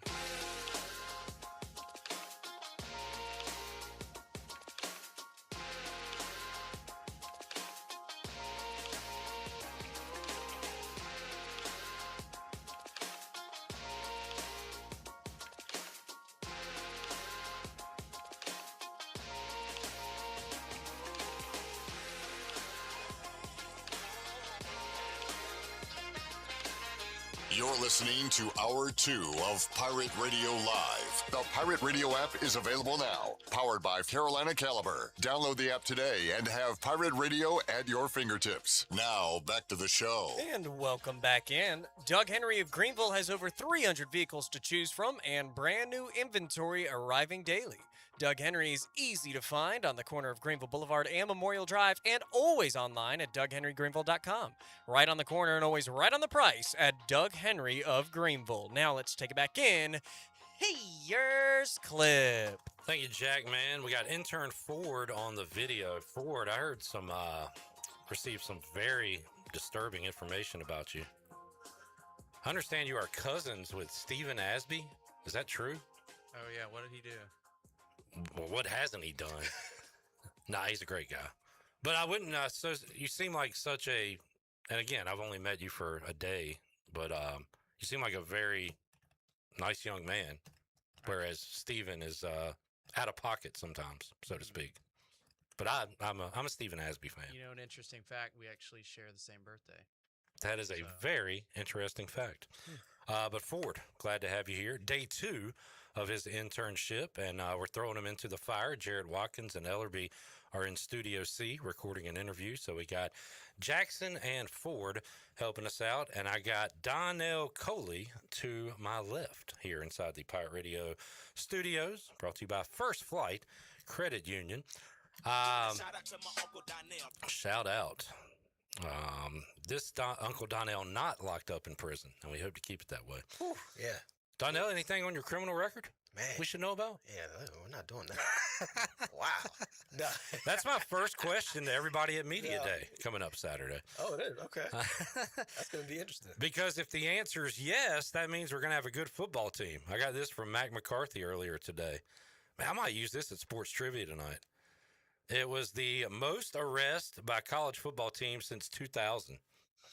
Let's see how we do, guys. Let's see how many out of the top 10 we can name. So let's go ahead. Who you got? UGA.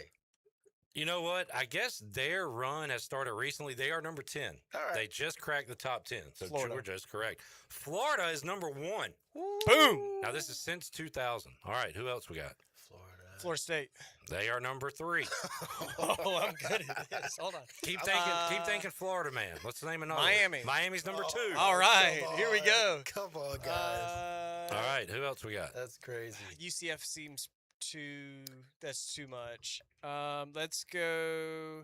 Let's go. Keep going. Name me some schools. Let's go Alabama. Alabama, number 4. Oh, wow. Now that's goodness. surprising. That is surprising. Who else did we name? Texas, number 11. South Carolina. South Carolina, number 13. What? I'll say this one. There's a surprising one up here. But name 3 more SEC teams and a Big Ten team. LSU. LSU is number 6. Oklahoma. Oklahoma's number 12. We have hit 11, 12, and 13.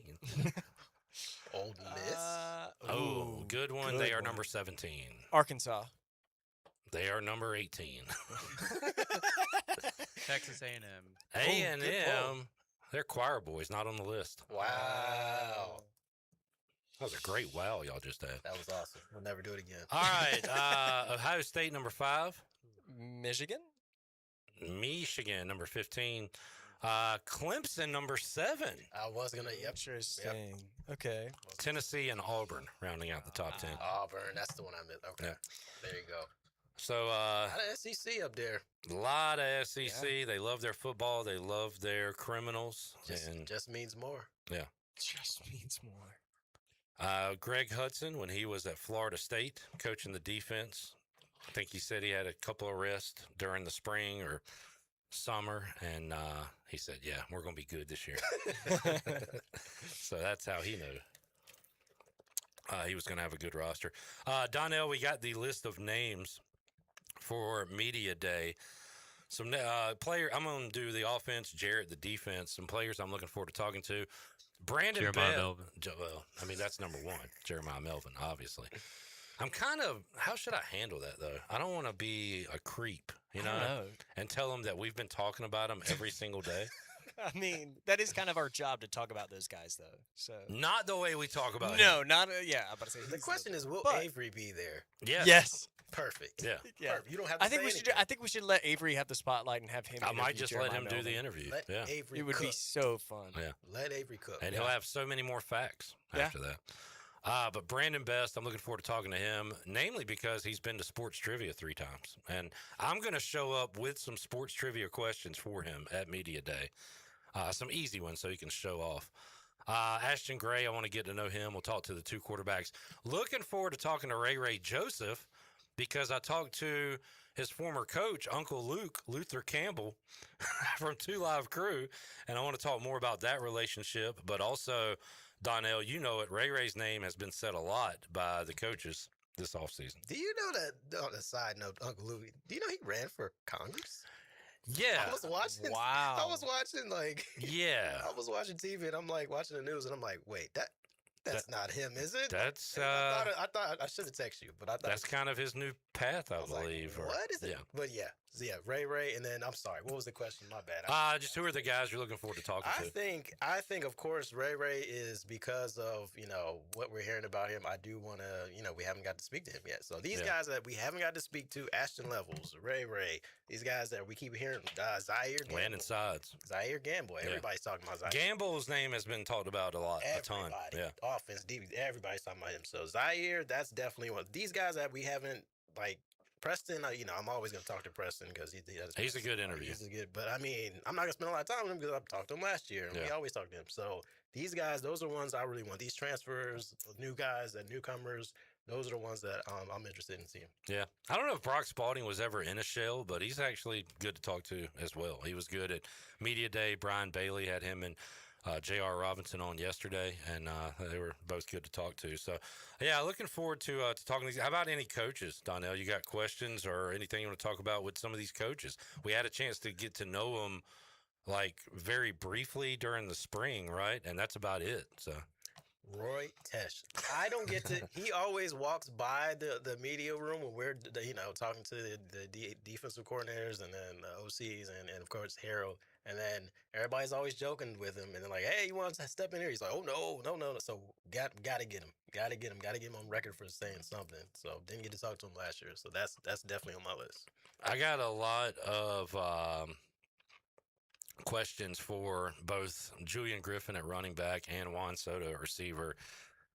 How many guys do they want to use on Saturdays?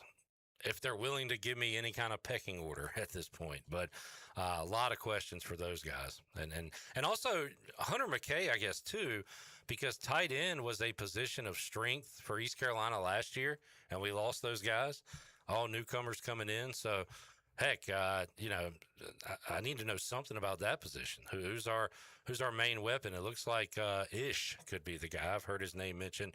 Offensive coordinator mentioned him last week. But that is a position, too, Donnell, where there's a lot of unknowns right now. I think we're not talking about him right now, but I think we will be as we get closer to seeing who the quarterback is going to be and as we get closer to this Alabama game. Because as of right now, it looks like the play action is going to be a big part of what's happening. And then, you get a little shot down the seam to him or whatever it is, those little easy passes, those little confidence builders for the quarterback. I think we're going to be talking about him a little bit more. Jackson, anybody you don't think we've talked about enough leading up to this football season? Have we left out anybody? Me personally, just because of this story, I want to talk to, I would want to talk to the Laws, the brothers. Yeah. I think they have a really cool story that we haven't really talked about. And I feel like them transferring from, because they came from Memphis, right? Yeah. So it would be really cool to see them from that perspective of having to play against us and Dowdy Ficklin to what they would be looking forward to now wearing the purple and gold. I have an issue, Donnell, with when I see transfers. I assume, and I don't know why, that they're here for 1 year, like they're graduate guys or something. But, you got to think, we got a lot of these guys coming in that can play 3 more years of football at East Carolina if they choose to do so. And Cruz Law, he redshirted at North Carolina in 24, played at Memphis in 25, so he comes in as a sophomore, right? Yep. And a third. What do they call it now? Is it third year? Third year. He's a third year guy. Yeah. And what caught me off guard, we talked to him on Media Day, and I was like, well, yeah, if they're bringing him here, he's definitely a grad transfer type guy. But no, he's a third year guy with 3 years to play. So I kind of need to do my own research with that too, because just in my head, I'm like, we've got a year or two at most with these transfers. But with a guy like Law, hey, stick around, man. Make your legacy here at ECU, and we'll be able to talk to him. You can't have everybody at Media Day, Jackson. I know you're a fan of Ryan Rosenborough, and he will not. Unfortunately, we won't talk to him. But this is a big year for him, I feel like. Oh, too. yeah. I feel like this is definitely going to be his moment to really take the spotlight and run with it, especially since he is now considered a veteran on this defensive line. He's played in the system. He's already got, the chemistry with Josiah. So he's got to have a big year, and I feel like he's definitely going to be the guy to step up that is going to come out of nowhere and shock a lot of people with just how good he is. Donnell Coley joining us. Donnell, we'll see you Saturday at the scrimmage. At the scrimmage and media day. One more thing. So I saw this list. It's more of a grid, and it's got like all these different countries and the best athlete in the 60s, 70s, 80s, 90s, 2000s, 10s, 20s, and all time. Who would you like? Who comes to your mind when I say who's the greatest athlete born in the United States all time? Everybody says Michael Jordan. All right, that's what Ken Watlington said. Says Michael Jordan. Yeah.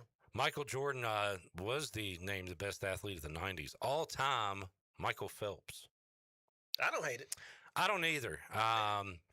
Because again, this list is probably going decorated, right? But also swimming takes a lot of dang endurance, strength, whatever. Yes.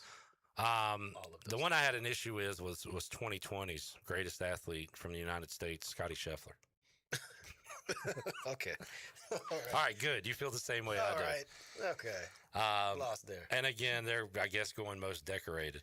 But when you think of all-time great athletes, I'll say it again, like, because you could do Tiger Woods for one of those decades if you're going to do that. 90s or 2000s. 2000, yeah. Yeah. But I don't think they did that.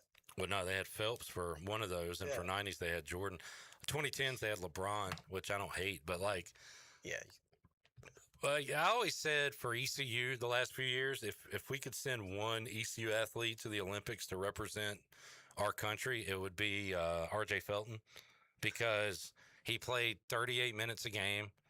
I swear we had overtime games where he played like 43 minutes, and he jumps out the gym. He can run. He is an athlete. And again, like these lists are going by who won the most and all that. But like if you ask me the greatest athlete in NBA history, I really think I would say Russell Westbrook. Would you go him or would you go Rose?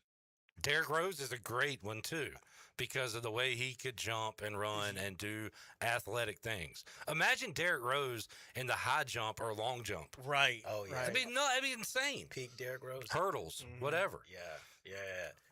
So we're taking athlete, how you want to define it, but the Scotty Scheffler thing kind of made me mad. That doesn't make sense on any of those levels. Like, I don't care what level you're talking about. Do you think Mike Tyson might be able to sneak on that list somewhere? I mean, if you go boxing, you got to go Muhammad Ali, probably. But I mean, Muhammad Ali's already on the list for his era. So do you think he would be Jordan's #1 competition? 90s, 80s. 80s, they go 80s with Tyson. 80s, they have Carl Lewis, which I don't hate because he was, track and so everything. Many different, what was it? Events that he did. Yeah. So many different events. Yeah. So best current athletes in their sports. I was thinking about this for NFL. You jumped to Chase and Jefferson, but like, would Myles Garrett? Oh yeah. Be near the top or at the top? Or athleticism, is that what we're talking about? Yeah. Let's go with just got a payday from Atlanta. Bijan.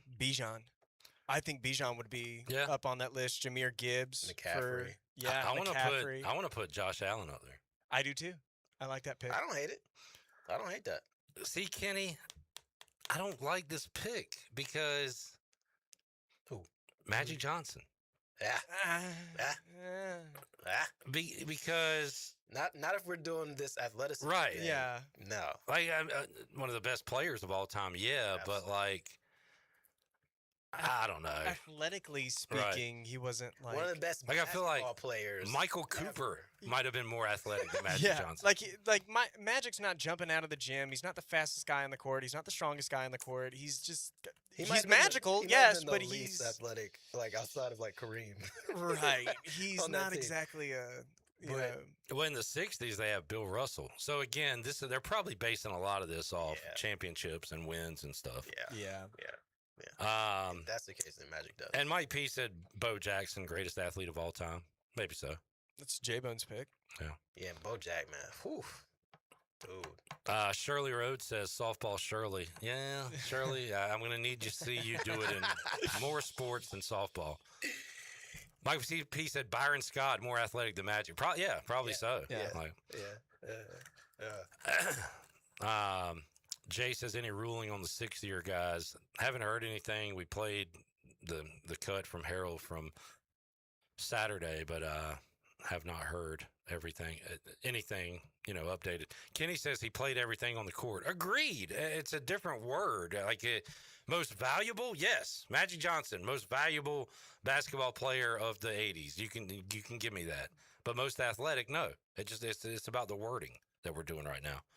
He was also playing in an era where he probably could have gotten away with playing all 5 positions. If he were to play in the modern era, he couldn't get away with playing all 5 positions. It's an entirely different game. If he played in the modern era, he would have hopefully developed a shot because he was not a great shooter. Yeah.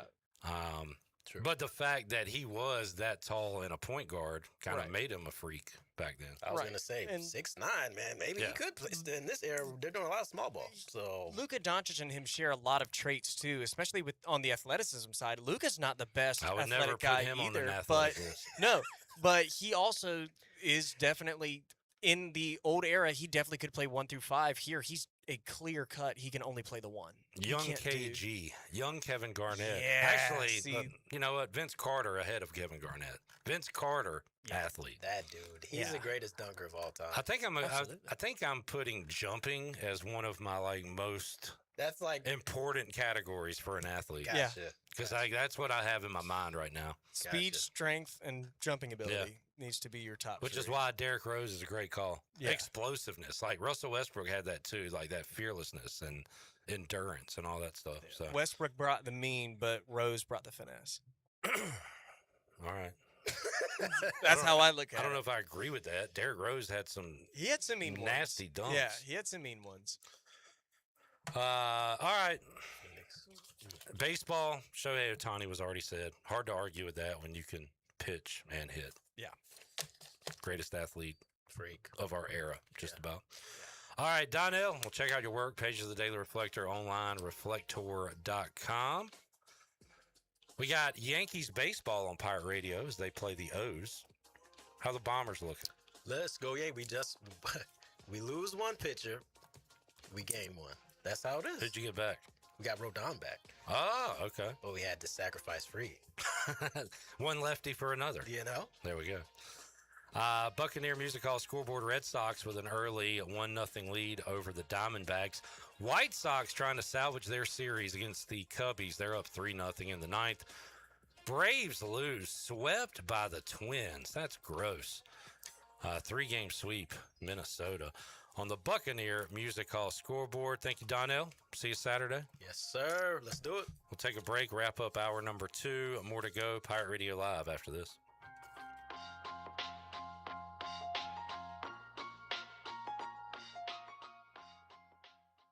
Hey O's fans, summer is in full swing, and so is the Birdland Summer Music Series presented by CFG Bank. Hit the yard on Friday, August 21st as the Orioles take on the Rays. Then enjoy a live post-game concert by 90s icons Vanilla Ice, Tone Loc, Tag Team, and Tretch from Naughty by Nature. Watch from your seat or score a field pass to get even closer to the action. Get your tickets to see I Love the 90s at Orioles.com/music. The NU in New Blue stands for Next Up, and with their Next Up mentality, they are staying hungry to go the extra mile just for you. Humbly learning through continuous training and a commitment to remain focused on working smart to deliver a new level of service excellence. Next Up means doing the small things right because your home deserves it. Whether it's plumbing, electrical, or HVAC issues, New Blue is next up and ready to help. Visit callnublue.com or call 252-228-5855. New Blue Service Group, redefining service excellence. Go Pirates! This is Dr. Hote from Orthopedics East and Sports Medicine Center. Our practice has been caring for the athletes at ECU and the residents of Eastern North Carolina for more than 35 years. Whether it's treatment for your sports injury or it's time for that joint replacement, Orthopedics East provides the latest in operative and non-operative orthopedic care. We also offer on-site physical therapy and MRI services, as well as walk-in urgent care on the weekends from 10 a.m. to 2 p.m. Call us at 757-BONE or visit us online at orthoeast.com. Go Pirates! If you need an appliance fast, head to Appliances Superstore in Greenville. They have the largest selection of in-stock appliances in Eastern North Carolina, including trusted brands like Speed Queen, so you can skip the wait and take home what you need today. Visit their new convenient location at 301 Plaza Drive and discover incredible savings on top brands. Visit their website, appliancessuperstore.com, and click the in-stock menu to shop the exact appliances they have ready today. Appliances Superstore. If it's in your home tomorrow, it's because it's in our store today. Go Pirates! Move-in week is here, Pirates! Before you unpack, make your first stop at Dank Burrito on Red Banks Road. Fuel up with scratch-made favorites like jerk chicken, pork belly, tacos, bowls, and massive burritos, all made with chef-driven ingredients. Order ahead at order.dankburrito.com or use the Dank Burrito app. Students, join Dank Burrito Rewards and earn free food all semester. Visit Dank Burrito at 108 Red Banks Road in Greenville. And parents, stop by our Morehead City location on your next Crystal Coast trip. Dank Burrito. Fuel your pirate adventure. Go Pirates! Need to sell your house fast without fixing or even cleaning it? Call the Turner Home Team. Hey, this is proud ECU alumni Justin Turner with the Turner Home Team. We buy houses as is in any condition for cash, and we can close in just days. As a real estate investor and licensed agent, my team and I can give you options when you need to sell. Sell fast or sell for top dollar. You choose what's best. Call Turner Home Team or visit theturnerhometeam.com. They'll make a no-obligation cash offer for your home today. Turner Home Team. Pirates supporting Pirates. Take a hit from a 300-pound linebacker, and you better be wearing pads. Take a hit on the road, and you better have good auto coverage. When you've got North Carolina Farm Bureau Auto Insurance, you've got the best local agents ready to help you bounce back. If you don't, well, you'll probably play football without a helmet, too. This is proud ECU graduate and former baseball player Brandon Manning. Give me a call today, and let's talk about your insurance coverage and about the Pirates. Call 531-1812 and go Pirates. If you're looking for a delicious home-cooked country breakfast or lunch, look no further than CD's Grill. CD's Grill in Winterville has the best country cooking around. Start your day with CD's mouth-watering homemade cheese biscuits, eggs cooked to order, and pancakes so big and fluffy there's no way you leave hungry. Open Monday through Friday from 5:30 a.m. until 2 p.m. and Saturday from 5:30 to 11 a.m. CD's has lunch specials and an all-you-can-eat salad bar. Stop by, say hey to owner Jason Brown and the CD's crew. CD's Grill, 111 West Fire Tower Road in Winterville. CD's Grill, the best country cooking around. This is Garrett Saylor, and you're listening to Pirate Radio, the voice of the Pirate Nation.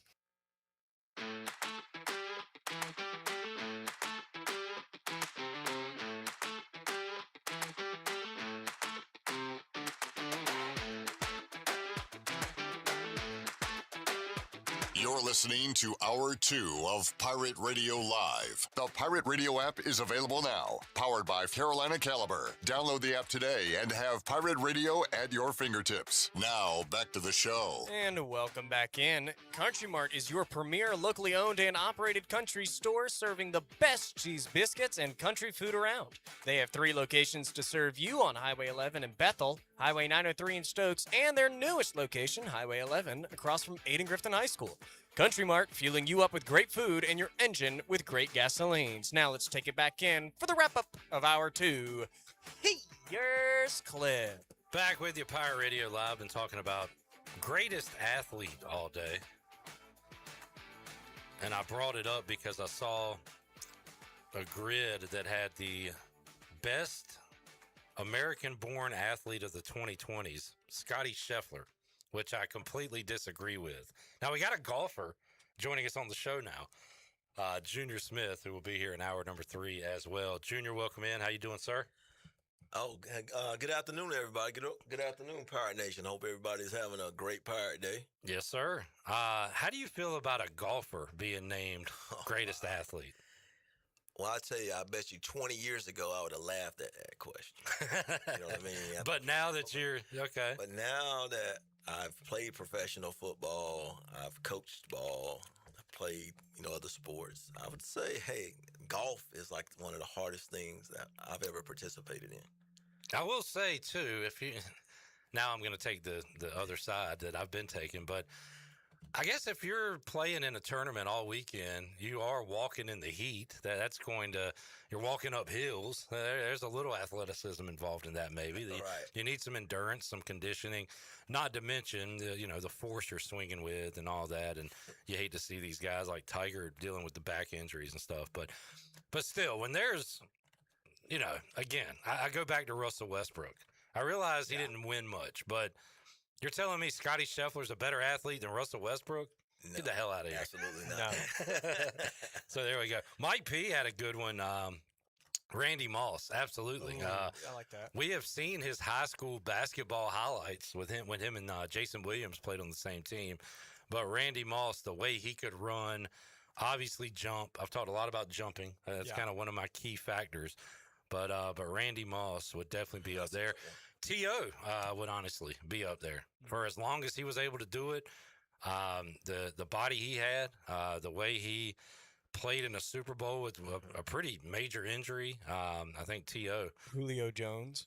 Julio, for as big as he was to be as fast as he was, is a good one as well. I'm going to just chime in. Yeah, I haven't heard anytime. the whole conversation, but I don't know if you guys talked about Bo Jackson or not. So a lot of people have him number 1. And if he just played football, you might have him as number 1. But the fact he did what he did on the baseball field, all-star, Like him and Dion are kind of the first two you think that would of. be my number 1 probably.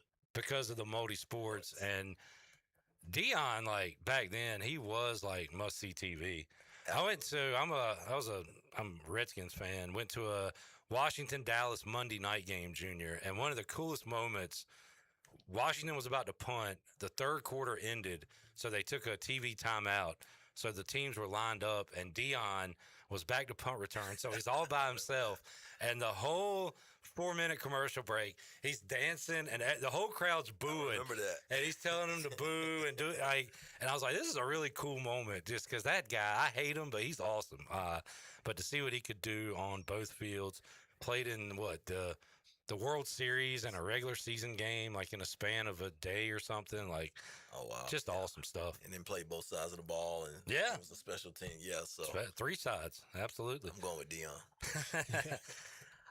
Jay says if we're talking North Carolina born Julius Peppers or Chris Paul, Pep is a good one because we have video of him dunking for North Carolina and all the sacks and other stuff he did.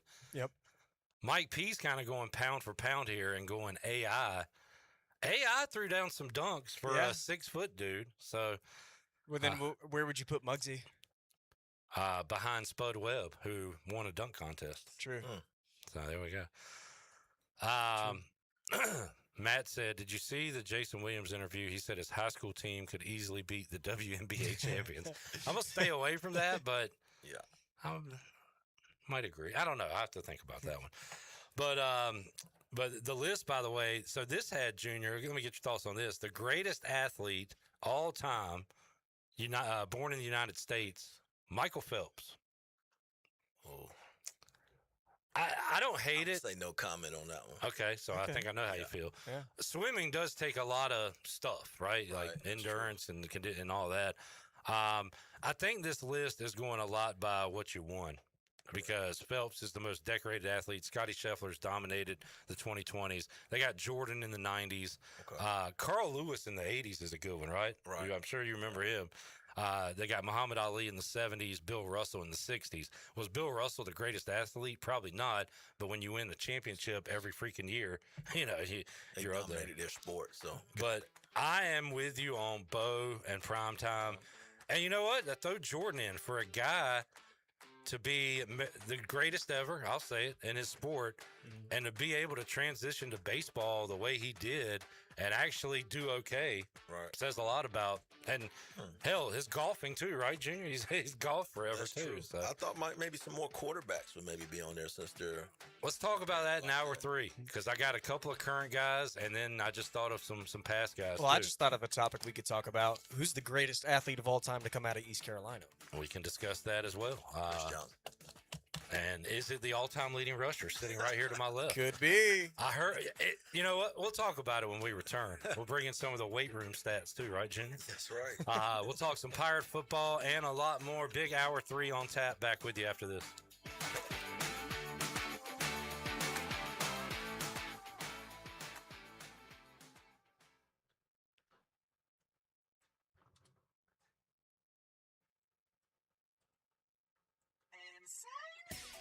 Save the date for the biggest party of the football season.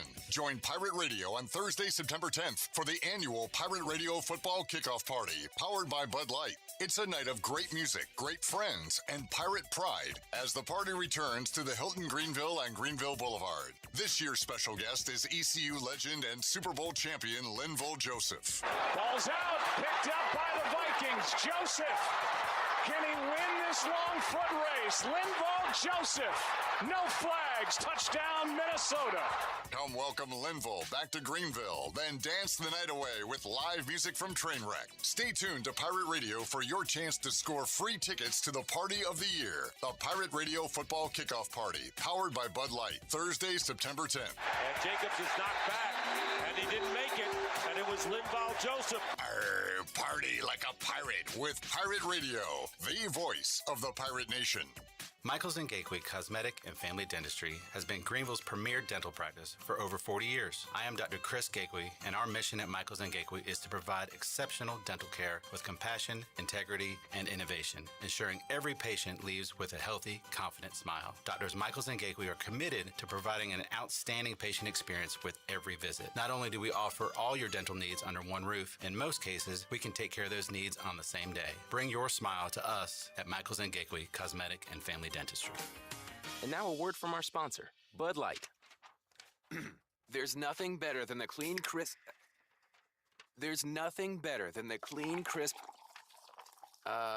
what if we just got out of here and grabbed some Bud Lights? But man, we're on air for 4 more hours. They'll figure it out. Sounds good to me.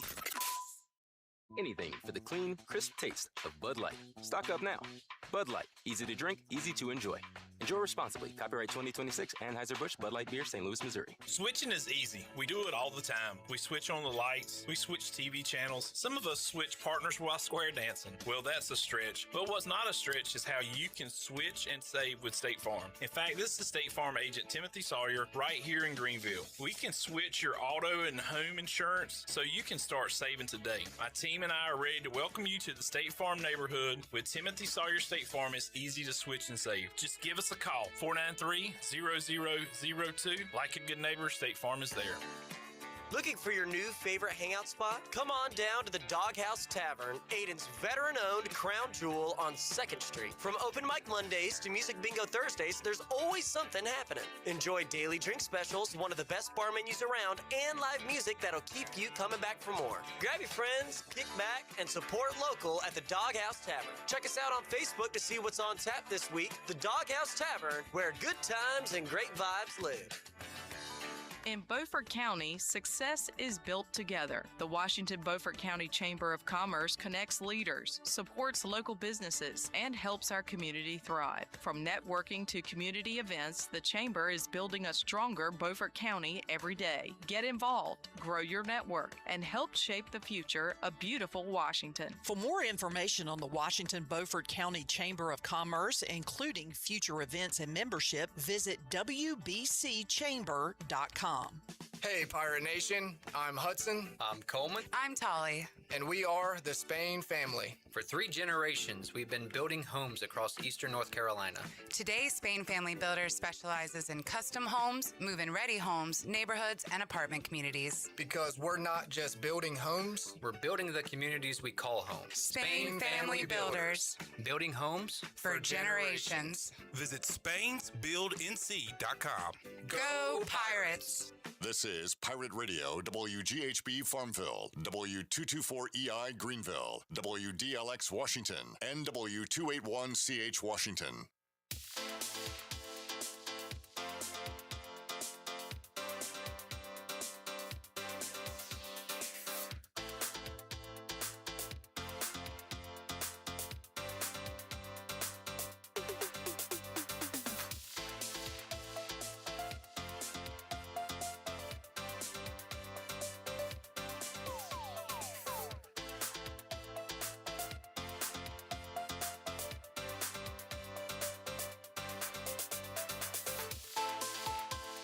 You're listening to Hour 3 of Pirate Radio Live. This hour of PRL is brought to you by Bud Light, reminding Pirate fans to stay in the game and drink responsibly. Bud Light, proudly distributed by Carolina Eagle Distributing since 1989. Now, back to the show. And welcome back in. Looking for quality roofing you can trust? Call the Boone Group Roofing, proudly serving all of eastern North Carolina. Owned and operated by Toot Boone, they offer no money down and back their work with a 5-year workmanship warranty. When it comes to your roof, don't settle. The Boone Group Roofing is on top of their game. Call Toot today at 714-0021. Now let's take it back in for the start of this final hour. Here's Clip. Got a pitcher's duel in Williamsport.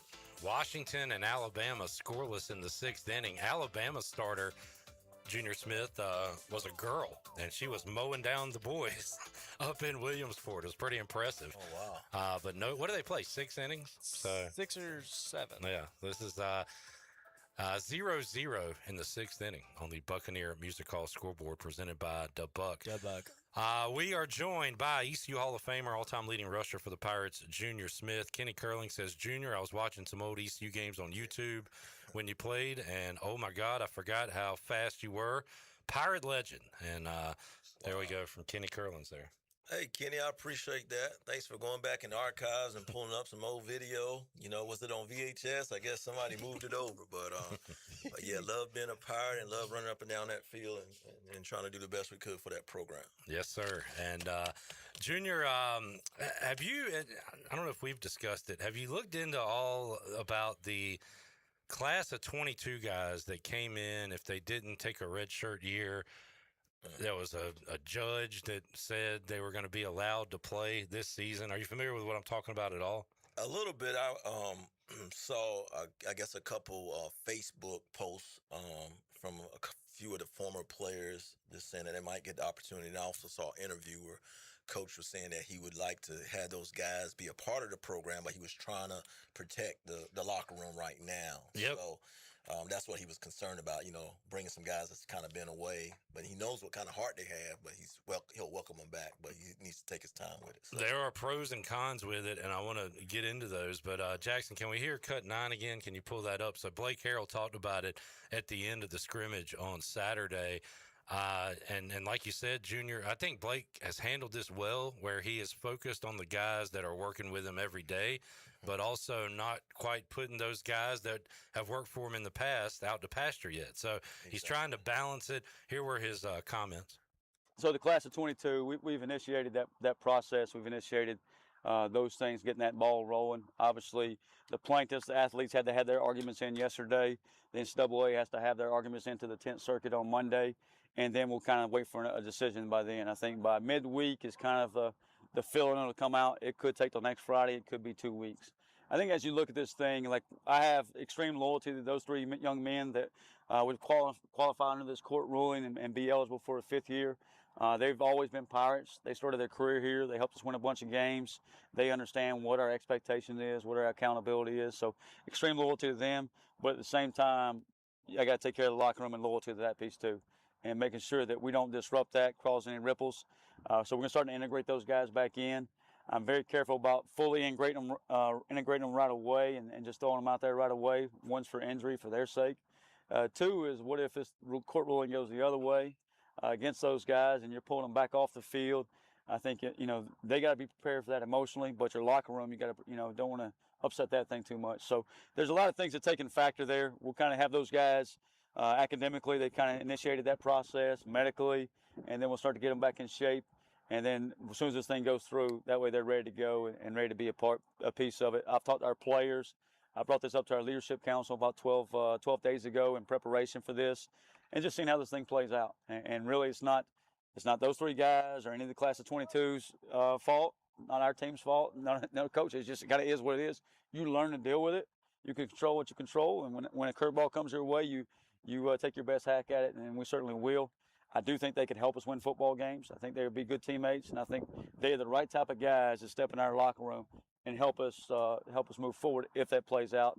And we'll see. Our fingers are crossed for those young men. I mean, you're looking at Sam Danka played, I think, about 75, 90 snaps his freshman year. He played just special teams. He played only about 6 games, and the redshirt rule was 4 at the time.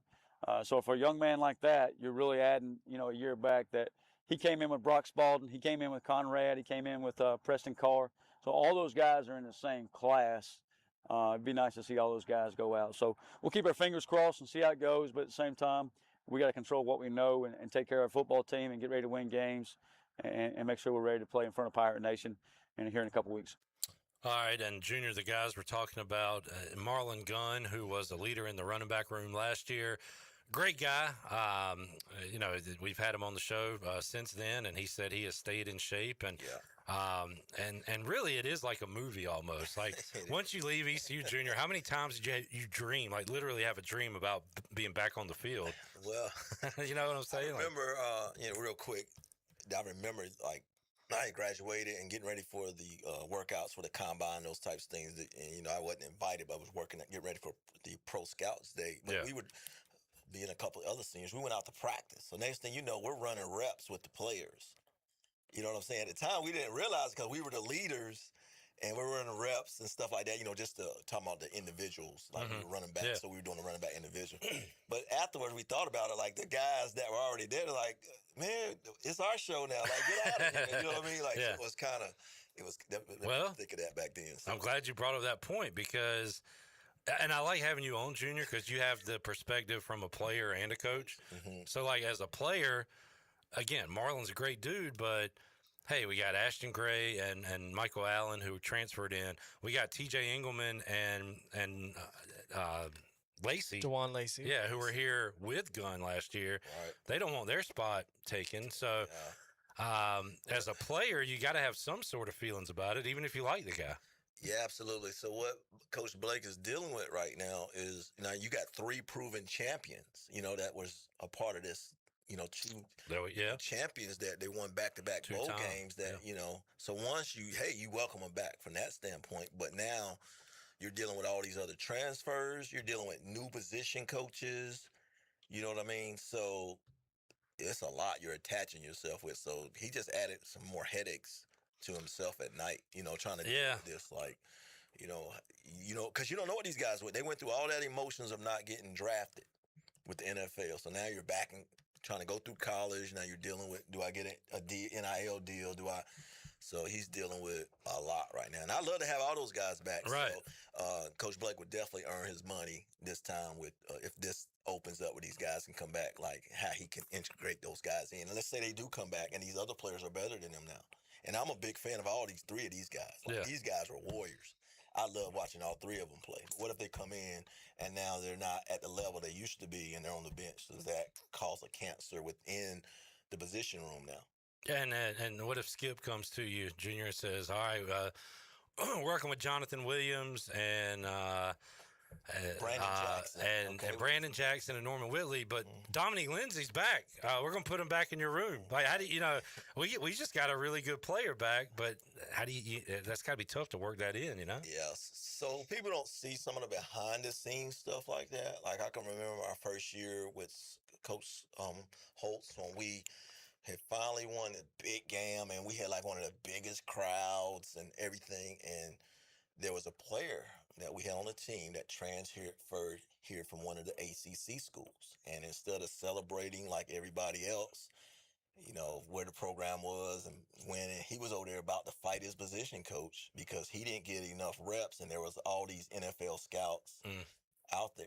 And I can tell you several times like players like wanted to fight. My players wanted to fight me because they weren't playing or because I was on them harder because I cared about them. They thought I was picking on them. You know what I mean? And I kept, like, for instance, a Jonathan Williams where I saw this talent in him. He was backing up a Chris Johnson. Yeah. And there was times where I would be on him so much, he thought I was picking on him. And, hey, you know, he want to go to blows, you know what I mean? So, and you coaches deal with that stuff.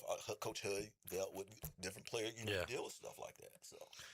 Hey, man, it's, yeah. And a running back, too. You think wide receivers are divas. I'd say running backs are less divas. But, again, there's only one of them usually on the field at a time. So it is you are fighting for every opportunity, every carry you can get at that point. Imagine I had a Norman Whitley, a Brandon Jackson who transferred from Kentucky. I had a Giovanni Ruffin. I had the local hero, Jonathan Williams. I had the Independence 5-time state champion, Dominique. And we had one football back there. Yep. You know what I mean? So it had and then we had a transfer in J.R. Rogers, and who was like a speed guy like Chris, but you only had one football back there. So all right, now I know what you mean by headaches, Coach. When you put it that way. So you see the gray hairs. The other guys, so Marlon Gunn, J.D. Lampley, Sam Danka. Good players, all of them. Yes. And guys, like I even think, and I don't know how good a shape JD's in, but Harold talked about wanting to work him back in slowly. I think he could probably get some snaps. You know, week one, go get the quarterback. Exactly, you know, that kind of thing. And Sam, they moved him all around. And, you know, they called him the Jack, so he would blitz in the middle, blitz on the edge. And you talking about a guy he's like 6'5", 6'6", the length, and just a great attitude, and just the intensity he plays with. Like, I'm a fan of all three of those guys. Just Marlon Gunn, what he did in that bowl game, like to help us win that game. You know, the big run that was called back. You know what I mean? We would love to have that kid back, but you know, right now, just mixing them in. I'm a Marlon Gunn fan all day. Big time. You know, big time. And more headaches for Coach Blake. And Marlon said that he has been working out. You know, Sam got a call and I believe a visit with the Steelers. So, was there for the Broncos too? It was Broncos. He was in the minicamp. In the minicamp. My bad, Broncos. Okay, I was thinking Winstead. Yeah, Isaiah was Broncos. Steelers. Exactly. So that tells you the kind of talent he has to be able to. Sean Payton, the Super Bowl champion, wants to bring in a kid like Sam, and you know, so we're lucky to be in this situation in a way. But then again, Coach Blake, you know, that's more headaches for him. So. Let's go. Blake Harrell cut 6. Chandler asked him how Mitch Griffiths and Emory Williams are supporting each other during this battle. They're awesome. Like, you know, this thing would be a lot easier. And I thought about this last night because I knew I was going to get asked these questions. Like, this thing would be a lot easier if one of them didn't have a great attitude, if one of them didn't understand the offense, one of them wasn't very good. This thing would be a lot easier to figure it out and just say, hey, this is going to be our guy and this is who we're rolling with. But they both pull for each other. They both support each other. I see them both bring younger guys along, mentoring those guys, and continue to push the offense in the right way. I think they understand, like, either who's out there, if they can take the ball down the field and score, that's going to help us win games, and that's the most important thing. All right, I want to believe that. I did hear that we may have had a previous quarterback battle in the offseason that was advertised as a nice, friendly competition, and maybe it wasn't really that way behind the scenes. And even Junior Smith just told us we don't know everything going on behind the scenes. But having said all that, I want to believe they're supporting each other, Junior, and you want it that way. You want them competing against each other, but also lifting each other up. But again, egos, their futures, there's a lot on the line. There's one football. So I damn well know both of these guys want to be the guy and the starter. Oh, absolutely. So you say at ECU, are we collecting talent, collecting transfers and talent, or are we building a football team? So we got these kids, it's exciting on paper that they both transferred in from some, so-called big and major schools, you know what I mean? So you're thinking they're going to have some talent. So, and then so those kids, each day, what they're dealing with, in a new community, new program, the high expectations, the ego, you were always the star where you were at, and now you come to another place and you got to prove yourself again. And what if the process is not moving as fast as you would like? So, the quarterback coach has to do a great job of handling these guys' emotion and just tell them, hey, you're an ankle sprain away from going in the game. You're a mouthpiece, broken face mask away from going in, making one play and being the starter. You know, kind of the situation we had with Pinckney and Cass. I was going to say, if you want me to write you a history of football, Coach Harrell, at ECU, I can go back to your day, Junior. I can go back to when Rio Johnson started over Shane Carden, and then Shane is the ECU Hall of Famer now. Oh, wow. Yeah. I can tell you about how, you know, even Reed Herring started, and they were going to redshirt Holton. Well, they lost week 1, so Holton played week 2, and we beat North Carolina. Oh, yeah, that's right. Mason Garcia started, or I'm sorry, Jake Garcia started over Caton Hauser. And then, you know, because you start play 1 week 1 really don't mean nothing. You can lose your job, or the other guy can win the job after that. And that's with any position. It don't matter where you start the season at. It's, do you have the endurance, the emotional stability that it takes? You know, do you know how to handle a Tuesday practice? Do you know how to handle victory meal? Do you know how to handle when you come back and there's a large crowd at, you know, the airport waiting for you, and when everybody's patting you on the back and telling you how great you are? You know, can you handle resetting the next week, or do you go in and now you know everything, and then, you know, the ECU's winning because of me? You know what I mean? Yeah. And that type of thing. So it's a lot. Yeah, that's a good point, too. To deal with, so. Handling success is tougher than handling failure sometimes, right? Absolutely.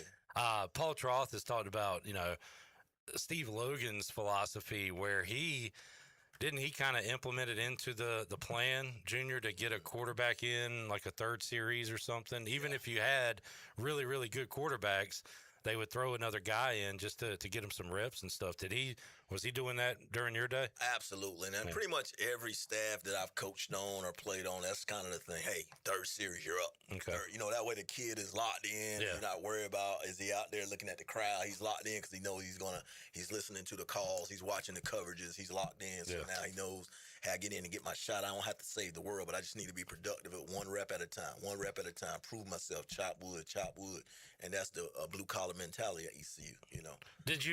Was it ever like, hey, man, we got a good starting quarterback. Why are we doing this? Let's keep it going. Or is it like, hey, that's your call, and we're going to try to score no matter who's in? You know what I'm saying? Yeah, I think it just comes down to that thing, faith over fear, you know. Okay. And you just always saying what if and just playing devil's advocate as a coach, you know, and just say, you know, in your mind, you know who's the more talented player, you know.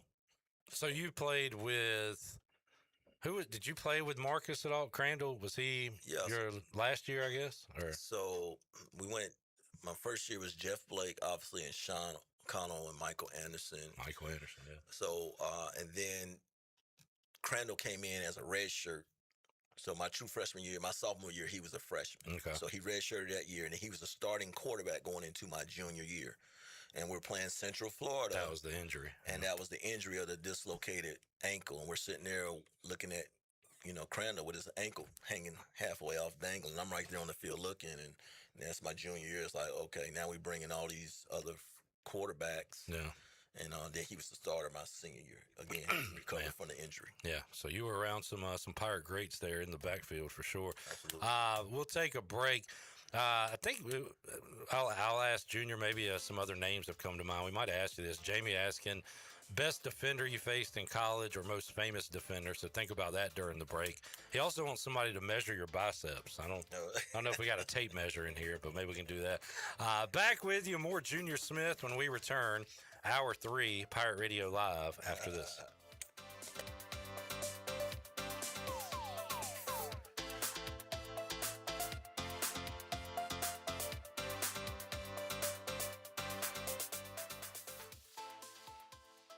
Doug Henry of Greenville is looking for your trade-in and your business. Doug Henry of Greenville is right on the corner of Greenville Boulevard and Memorial, and always right on the price and looking to beat every offer out there. Just bring it in and you won't be disappointed. Doug Henry of Greenville has over 300 vehicles to choose from and brand new inventory arriving daily. And you can always check them out online at DougHenryGreenville.com. Doug Henry, right on the corner and right on the price. Looking for the perfect bottle of wine or something a little more unique?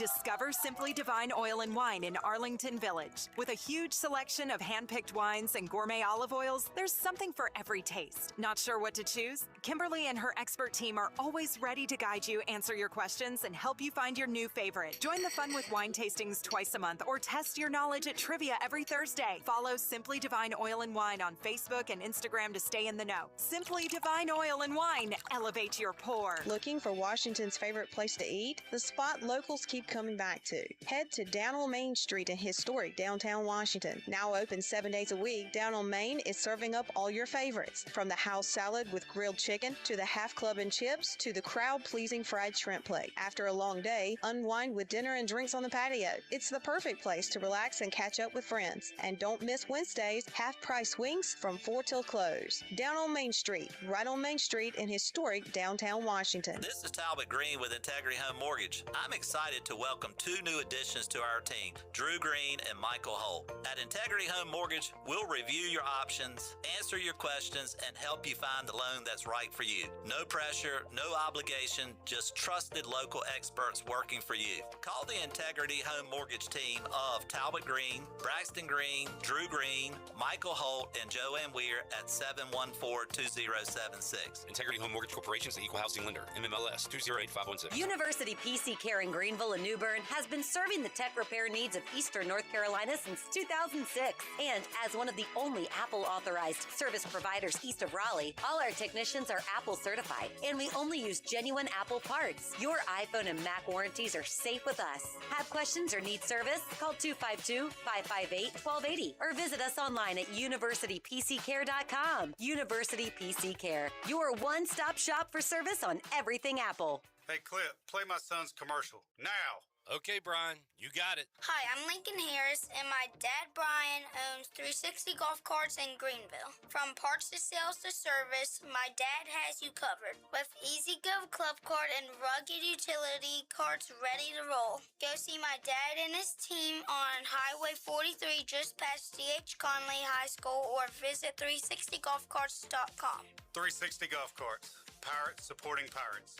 Arg. When it comes to protecting your home, don't gamble with just any roofer. Trust the pros at the Boone Group Roofing. Locally owned by Toot Boone, they've been serving all of Eastern North Carolina with honest, high-quality roofing you can count on. They offer no money down, and every job is backed by a 5-year workmanship warranty. Because your roof should be done right the first time. Don't wait. Call today at 252-714-0021. For a roof that's built to last and service you can trust, the Boone Group Roofing is on top of their game. The Toot Boone Boogie.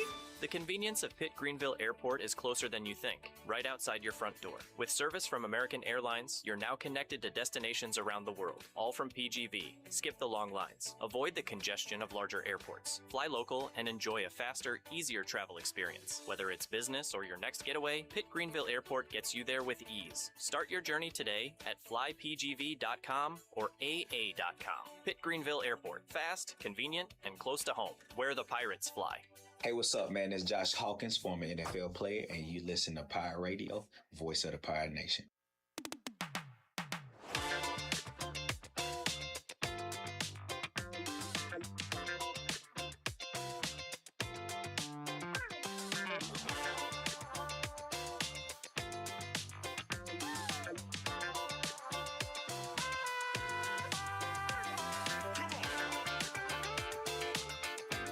You're listening to Hour 3 of Pirate Radio Live. This hour of PRL is brought to you by Bud Light, reminding pirate fans to stay in the game and drink responsibly.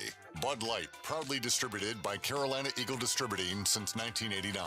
Now, back to the show. And welcome back in. Played Again Sports, buying and selling new and used sporting and fitness equipment for over 27 years right here in Greenville. Located on Greenville Boulevard across from the Nissan dealership, Played Again Sports, buy, sell, trade. Now let's take it back in. Hey, here's Clip.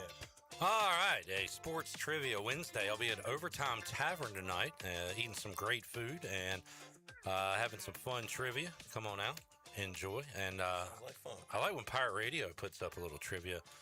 The last Raider to score a touchdown in the playoffs for the Raiders is this wide receiver from East Carolina. Dwayne Harris.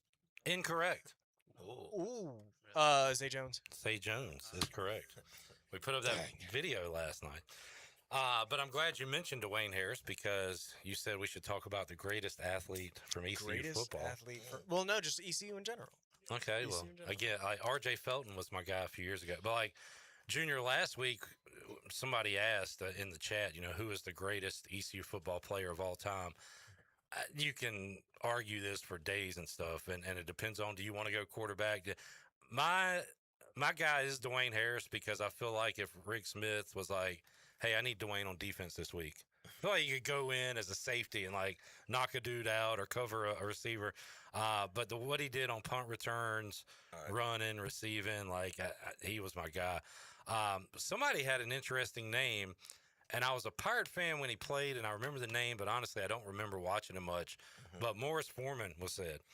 And Junior, am I right? Was he a linebacker that returned punts? Is that true? Yeah, he came in. He played high school quarterback, and so he came in and they brought him on the defensive side of the ball, and then they let him do punt returns, and then he started putting on a little bit more weight and things like that, and they moved him from safety down to linebacker. Gotcha. Yeah. Okay. So when he bulked up, he didn't return. He continued to return. And was a good That's returner crazy. The rest of the time. That's crazy. Yeah. But Mofo was said. I thought that was a pretty good answer. That's a good answer. But when you start talking about that, you got to bring up Robert Jones. You know what I mean? A first-round draft pick, guy that his 40 time was 4.4, 4.5, bench press, the world, and was a first-round draft pick. Super Bowl champion. Super Bowl champion. So. Yep. Chris Johnson is the fastest guy just about ever. So you would have to put him up there. Definitely going to put Chris in there because he was the only first-round draft pick as a offensive player from ECU ever. Him and Robert are tied for the highest pick, I think. 24. Does that sound right? I think it's something in the 20s there. Yeah. Anybody? What other names would you use for best athlete ECU football history? Well, I'd be a bad son if I didn't mention my mother, so I'll throw her in there. I know she wouldn't win, but what did she? She was a cheerleader right after Junior Smith graduated. All right, absolutely. Transferred in from Appalachian State and then cheered here. So she entered the portal. She was the first cheerleader to enter the transfer portal. She was in the transfer portal. She was Yosef for a year at Appalachian State and then came to East Carolina and cheered here. Kenny says Zach Valentine. Okay. I heard some Jeff Cars for best player. Yeah, I don't mind that. Yeah, it was a good linebacker. Back in the day. But you got to mention Jarris McPhail as well. Speed. His speed. He was a tremendous basketball player. I think he got a scholarship to go play football and basketball at Wake, and then he transferred to ECU, and he could jump out the gym 40-inch vertical. Like I said last week, ran a 4.1, 4.2-ish for the Miami Dolphins, and he played in the backfield with me. He was just a tremendous athlete, tremendous hands, those types of things. So. I'm saying this because he's a weekly guest, but also, what if we got 4 years of Andre Allison here? Because he was an athletic wide receiver, speed, jump, everything. But we only got to see him for a couple of years. So, but he got the ball rolling, Junior. I'll never forget that Duke game, week 1. Absolutely. Hey, let's throw it up to our new guy, 50-yard touchdown out of the gate. From who I say, Junior, is the all-time most underrated quarterback in Pirate history, James Pinckney. Yeah, James had a cannon, man. He did. Yeah. When he came here, when that guy was throwing the ball, we was like, hey, he's got some talent. And unfortunately, a lot of his career, he was on his back kind of early in his career. I was so glad that he had some success when Skip came because he had a struggle before that, but big fan. Jackson, do you want to say somebody else? Are you good? Good? Yeah, I better say I'm pretty much good. Junior Smith in the weight room, I heard, was a beast. I heard that from Junior Smith. But you were the what award did you win, Junior? The Super Pirate Award. That's what it was. Yeah, Super Pirate. For what you did. Pound for pound. Vertical, 39, bench press, 360, 4, those types of things. Does that shock you, though? I mean, he looks like he can still do it. But let me ask you this, Junior. I was the smallest guy on the field. I had to do that. This will go a long ways, Junior. This next question on whether or not you're on my top Pirate athletes list. Okay. Have you ever dunked a basketball? Yeah, I used to be won dunk contests. There we go. Top Pirate for me. How tall are you? Are you 6 foot? In my head, I'm 6, but Well, it's even more impressive if you aren't, if you're throwing down dunks. yeah. So there was a joke that Coach Logan used to say, he could walk under a coffee table, you know what I'm saying, type thing. So, but When'd you win a dunk contest?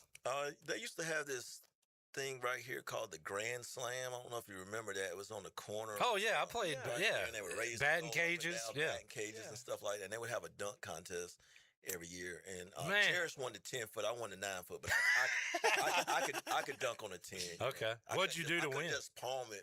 I was on the 9. I could just do everything. Yeah. You know, windmills, 360s, all those types. Trying to think of the famous dunks, like D Brown did the thing, that one. Yeah, we didn't have that back You could then. do the Cedric Sabalos did the blindfold. Well, that was early 90s. I'm thinking of stuff back because D Brown famously did the Reebok pumps before we don't remember those. So back then, all of our dunks were more like Dominique. Was That's what we were going to do. We were going to double clutch it, 360. cradles. Yeah, those types of things.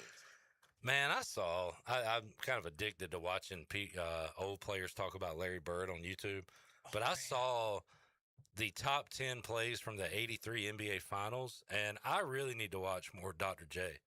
He was doing dunks. He looked That's like one of my favorite players. Like Giannis and these guys, the way he was gliding through the lane.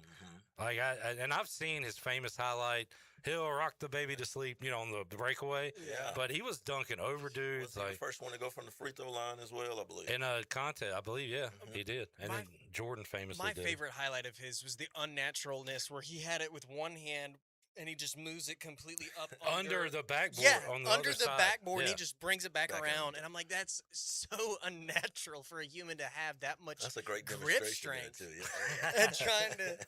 I'm not gotta- even on camera for it, but it's just. I got to watch more Dr. J unreal. because those highlights were incredible. That used to be my guy. All right, Junior, we had Linval Joseph on. He'll be at the Pirate Radio football kickoff party Big Lin. coming up on September 10th at the Hilton. Hopefully, you'll be there as well. Absolutely. Our guy Rajay will be there. We'll have some former Pirates there. But Linval, we talked. Ellerby had a great interview with him. Check it out on Pirate Radio TV on YouTube if you haven't yet. But he was asked about the great late great Coach Rock Rogerman, and talked about him. And I wanted to play that again. Can you hit that, Jackson? Yeah. Rogerman, that was another one. He worked out every day. He had size on him, and then he started getting sick. He got to the point where he should have stopped coaching. You know what I mean? But he didn't want to leave us behind. He got him a golf cart. He stayed there yelling out that golf cart. Like we made the best of. He went out the way that he wanted to win out, meaning he wanted to go out with his team, with his brothers, with his comrades. And these moments mean everything to me because he poured his all into us. You know what I mean? We was his kids. So once I became a dad and I got my kids, I was just like, man, now I understand. Now I see. Once your kid do something good and it feel like it makes you feel like you're doing something good because they're a reflection of you, So these moments that I had growing up that I didn't really understand, I couldn't really take it in the way I'm taking it in now. I'm just blessed to be able to have these moments. I could talk about these stuff, really remember all of these stories, because when you play football, a lot of things can happen, like football is a dangerous sport. It's a fun sport, but let's just be real. Anything can happen to you at any given moment, and I had well over 10 surgeries. I was blessed to come back from all my surgeries and not let them hinder me to the point where I had to retire. So yeah, man, I'm just, once again, I always give God all the glory, because without him, who knows what this journey would actually turn into, Linval Joseph there. Awesome interview with Ellerby. And surprisingly, Greg Hudson with the stone cold facial hair and the shaved head was not the most intimidating coach to talk to back then. It was Coach Rock, because he, Junior, he was all football, right? Like, I've even heard that behind the scenes. Like, he was live, sleep, eat, drink football. Absolutely. He was a single guy, and I think his father was like a football coach as well that has great success. And then Rock was just on a mission. Like, he was just married to the mission. You know what I mean? Pretty much he was going to, just his intensity. Like, I think I had coached that was my 11th through 13th year of coaching, and I had been at Army, Illinois State, Louisiana Monroe. We did something with the Saints, did something with the Buccaneers, and he was probably one of the most intense coaches that I've ever been around.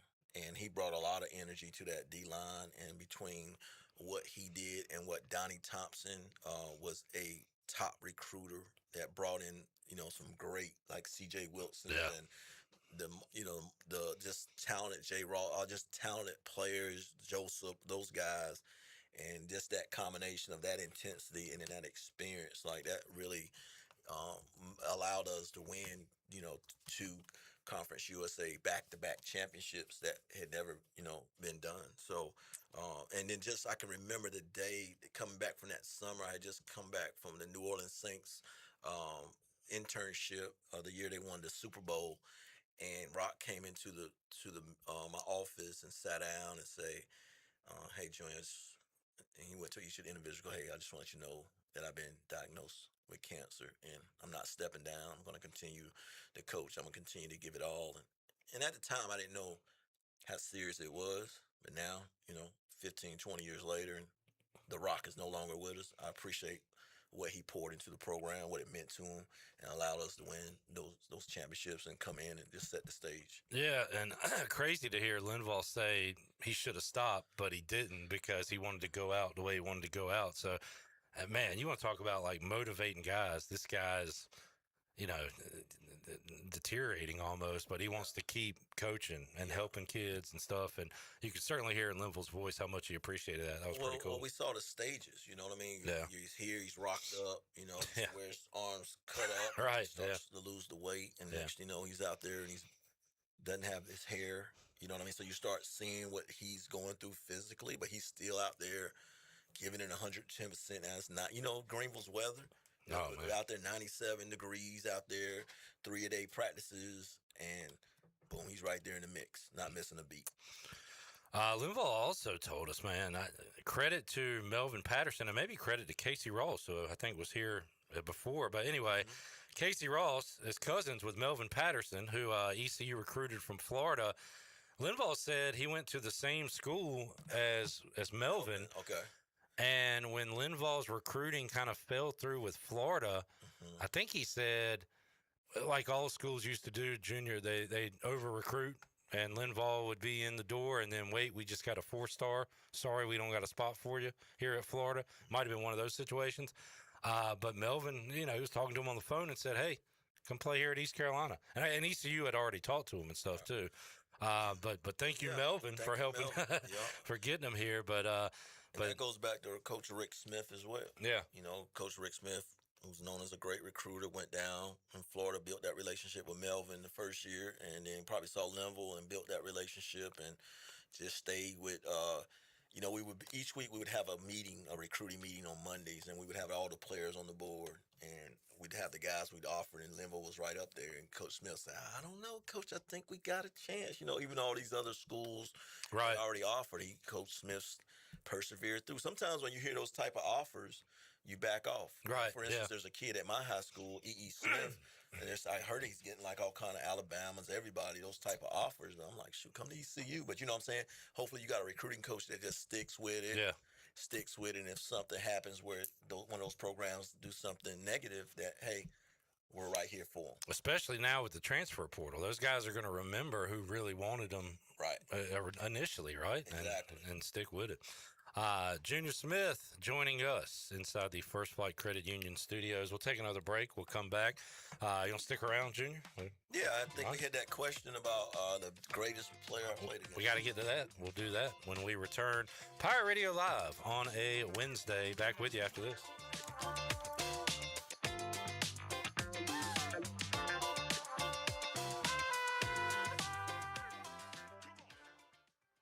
College is hectic, but where you live shouldn't be. At Pirates Cove, you get your own quiet space and private bathroom. With 2 pools, a fitness center, EV chargers, the only student property with a new soccer mini pitch field, a business room for focus, and a quick ride to campus. No dorms, no drama, just the lifestyle you're looking for. Pirates Cove isn't just where you stay, it's where you live.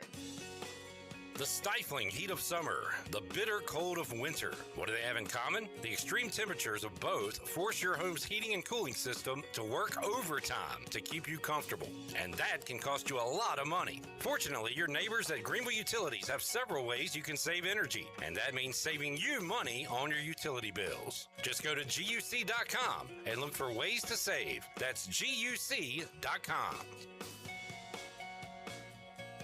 The NU in New Blue stands for Next Up, and with their Next Up mentality, they are staying hungry to go the extra mile just for you, humbly learning through continuous training and a commitment to remain focused on working smart to deliver a new level of service excellence. Next Up means doing the small things right because your home deserves it. Whether it's plumbing, electrical, or HVAC issues, New Blue is next up and ready to help. Visit callnublue.com or call 252-228-5855. New Blue Service Group, redefining service excellence. Go Pirates!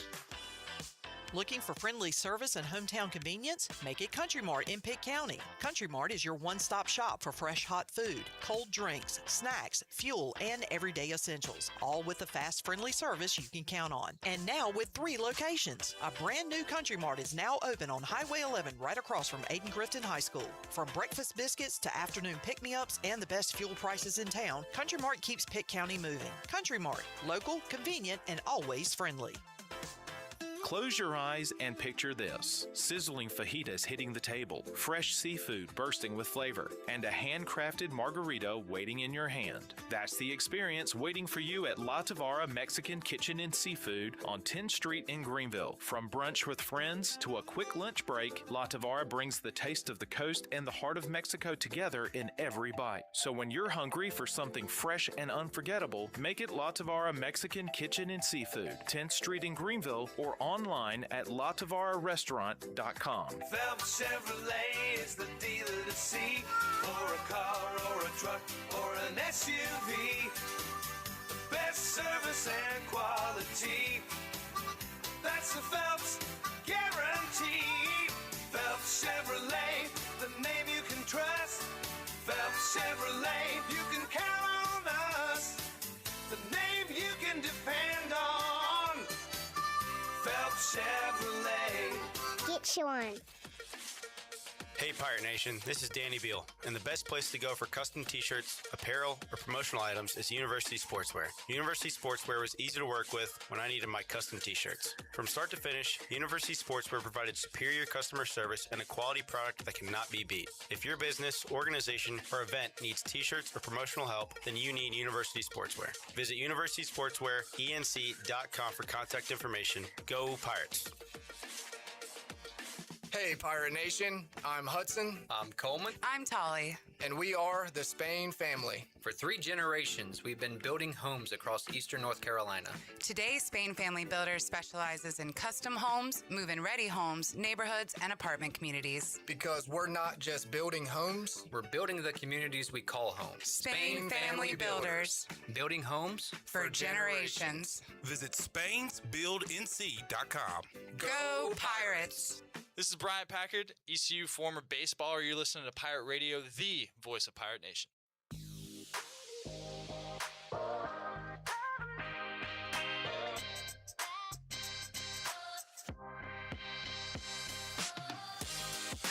You're listening to Hour 3 of Pirate Radio Live. This hour of PRL is brought to you by Bud Light, reminding pirate fans to stay in the game and drink responsibly. Bud Light, proudly distributed by Carolina Eagle Distributing since 1989. Now, back to the show. And welcome back in. Is your car making strange noises or that check engine light still won't go away? At Bell's Fork Truck and Auto Service in Greenville, they take the stress out of car care and deliver high-quality work without the high dealership prices. No guesswork, no pressure. Just honest, dependable service to get you back on the road with confidence. Bell's Fork Truck and Auto Service across from Speedway on Charles Boulevard. Now let's take it back in. Hey, yours clip. Back with you, Pirate Radio Live. Hall of Famer Junior Smith joining us. Matt says, stupid question. There's no stupid questions, Matt. He said, in August, what time of the day do they practice? Interesting you asked this question today. John, did you consider at all going to Aiden Hill in the third period, or was there any conversation you thought about it? Christ, that could be the stupidest question I've heard. This is not the stupidest question I've heard. Every day, Matt, until today, they have started at 8:10 a.m., so they go morning practice. But I'm glad you asked because this is interesting. Today, they start practice about an hour from now. They're going 6:50 to 9:25 according to the schedule. It is a closed practice, and Junior, that leads you to believe they're probably doing some sort of full pads under the light scrimmage, maybe. Yeah, under the light scrimmage. Get used to playing under the lights. You're about 2 weeks away from your first game, so you got to get that night scrimmage, that night practice playing under the lights. See, if you're a receiver, catching the ball up under the lights and also getting hit. So that's probably what that is tonight. A rare off day for them tomorrow. So, yeah, maybe they are going hard at it tonight. And then this weekend, you're back to morning practice, and we'll be out at Media Day coming up on Saturday. Looking forward to talking to Blake Harrell, the coaches, and the players coming up this Saturday. So this will probably be a depth chart scrimmage tonight. Okay. And they'll probably start, next week, lighten up on the tackling, all the hitting, and starting to get that 2-week body recovery before the first game. Mike P said his son's high school team has been practicing at 6 a.m. And look, it stinks, but that heat, I mean, if you try to practice in the afternoon, they probably won't let you. They talked to Ron Cook, who said he's had to pull his guys off due to some ruling with the humidity and heat. And there's a rule in high school football that you can't practice in a certain amount of degrees heat in Pitt County. So that's probably what they're doing to address it. Because I remember that's how history of so many players falling out and things like that. So that's how it was for me back in school. Okay. All right, Junior, who are the best or most famous defensive guys? Who asked that question again? That was Jamie, I believe.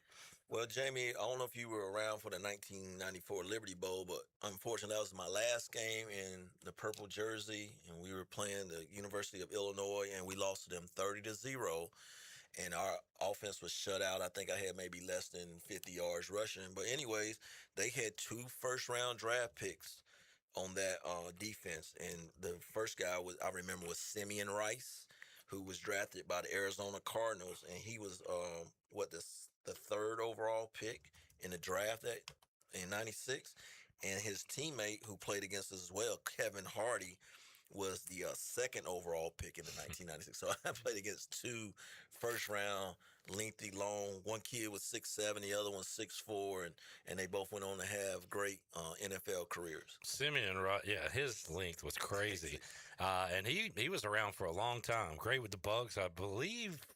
Won a Super Bowl, I want to say. Yeah, I want to say, yeah. But Junior, don't feel bad. I always bring this up with Tony Collins. So Tony, he played in the Super Bowl with the Patriots, and he was the leading rusher for the Patriots in the Super Bowl against the Bears. He had 3 carries for 4 yards and was the leading rusher for the Patriots when they got stomped by the Chicago Bears. So I joke about that with Tony. He's a Pro Bowler. What he was made that average? I'm gonna say 1.3. Is that how that works out? But yeah, it did not go well for Tony Collins that day or the Patriots as you run up against Singletary and Singletary, the Fridge, Richard Dent. Yeah, that Bears defense was. What did they used to call that defense? What was that defense? Did they have Bears? Well, they did the Super Bowl Shuffle. Did they have a nickname? Okay, yeah, I guess they had to have some kind of nickname. Monsters of the Midway, was that the Bears? Maybe. Hold on, I'll look it up. Yeah, I think that might have been it. But yeah. Well, you know what, Junior? I'm gonna look up your numbers that day. Oh, let's not bring up that memory. That would have been great. East Carolina. Yeah, the Monsters of the Midway. Yeah. Were okay. Were the name. That's not the one I remember, but I'm glad you. Let's see if we can get some stats. 1994 Liberty Bowl. I hope it's blacked out. Oh man, I remember Ken Dilger playing for the Colts in the NFL. Yeah. Crandall 179. Wait, that's that's rushing. Okay. Although that looks like passing. I don't see a Junior Smith. Yes. Yeah. Robert Holcomb, would he have run the ball, or is that? Yeah, that was the running back for Illinois. Oh, okay, Illinois running back. Hell, they didn't even list rushing for ECU then. Yeah. They bypassed that. Keep that a secret. Ken Dilger, who was the quarterback? Johnny Johnson. Yeah, he said he had a great game. I remember that name. But there we go. I like looking at old box scores, Junior, even the bad ones. On the call, Gary Thorne and Mike Mayock. Gary Thorne has been a baseball and hockey guy for a long time. This is what sports nerds like me know, Junior. Okay. Mike Mayock, he's like the NFL draft guy. Oh, Mike Mayock Sr. Okay, his son is the NFL draft guy and the former, what was he, the GM with Gruden in Oakland, I believe. So there you go. Junior Smith joining us. We got another timeout to take. So let's go ahead and get our last break in, Jack, man. We'll get our last break in. We'll come back, get ready to wrap up today's show with Junior Smith. Let you know what's coming up on Thursday when we return. Pirate Radio Live after this.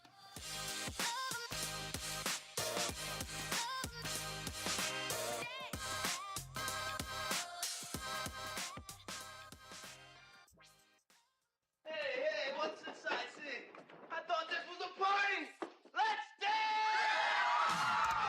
Save the date for the biggest party of the football season. Join Pirate Radio on Thursday, September 10th for the annual Pirate Radio Football Kickoff Party, powered by Bud Light. It's a night of great music, great friends, and pirate pride as the party returns to the Hilton Greenville and Greenville Boulevard. This year's special guest is ECU legend and Super Bowl champion Linville Joseph. Come welcome Linville back to Greenville, then dance the night away with live music from Trainwreck. Stay tuned to Pirate Radio for your chance to score free tickets to the party of the year, the Pirate Radio Kickoff Party, brought to you by East Coast Grading, UBE, Aldridge and Sutherland Realtors, The Buck, Ron Ayers Motorsports, Dirty Dan's, The Gold Store, Tiebreakers, and Carolina Eagle Distributors. Arr, party like a pirate with Pirate Radio, the voice of the Pirate Nation. Hey Pirate Nation, Frank Etheridge here with First Flight Credit Union. Does this warm weather find you dreaming about weekends on the water? Make it happen with a boat loan from First Flight Credit Union. Whether you're upgrading your fishing boat, cruising with your family, or chasing sunsets, we offer competitive rates, flexible terms, and fast and local decisions, so you can spend less time waiting and more time boating. Apply today at one of our branches located in Greenville, Newbern, Havelock, Morehead City, and Cary. All local residents are membership eligible. First Flight is insured by the NCUA and an equal housing lender. Go Pirates!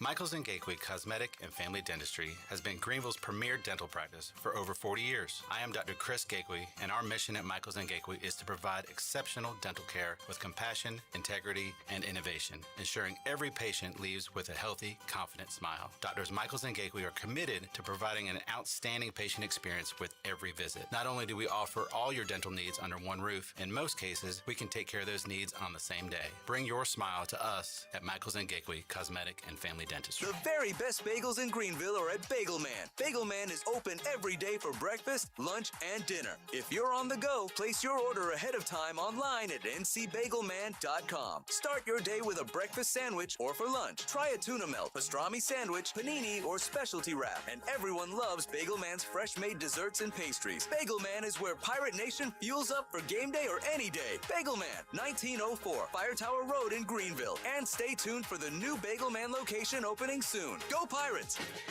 Play it again, sports. Buy, sell, trade. Great deals never felt so good. So good, so good, so good. I saved a bunch of cash. Buy, sell, trade. Using my gear like I never knew I could. Play it again, sports. Buying and selling new and used sporting and fitness equipment for over 27 years right here in Greenville. Located on Greenville Boulevard across from the Nissan dealership. This summer, the heat is on, and the savings are even hotter at East Carolina Chrysler Dodge Jeep. Save big on 2026 Ram trucks. Save up to 25% off select 2026 Ram 1500s. That's a savings of up to $23,863 off sticker price. Need heavy-duty power? Save up to $12,000 on a 2026 2026 Ram 2500 or 3500 heavy duty with a 10-year, 100,000-mile powertrain warranty. And check out the Jeep savings. Save up to $8,000 on a 2026 Jeep Grand Cherokee, America's most awarded SUV. Save up to $12,000 on a 2026 Jeep Gladiator and save up to $11,000 on a 2026 Jeep Wrangler. The weather isn't the only thing that's hot this summer. It's the Make This the Summer event at East Carolina Chrysler Dodge Jeep Ram. East Carolina Chrysler Dodge Jeep, across from the Cockerell in Greenville. Come see us! Tax tags at $8.99 admin fee not included. See dealer for details.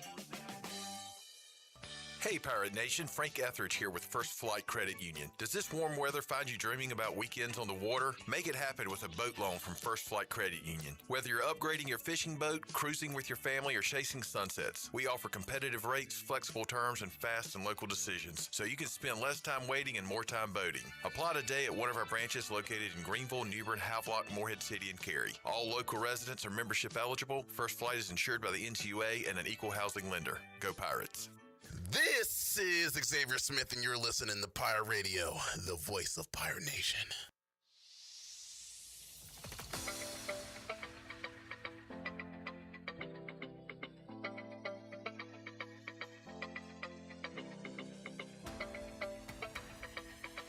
You're listening to Hour 3 of Pirate Radio Live. This hour of PRL is brought to you by Bud Light, reminding pirate fans to stay in the game and drink responsibly. Bud Light, proudly distributed by Carolina Eagle Distributing since 1989. Now, back to the show. And welcome back in. A look at the stock market for you today. The Dow was up 119 points and closed at $53,463. The NASDAQ was up 41 points and closed at $26,331. And the S&P was up 16 points and closed at $7,707.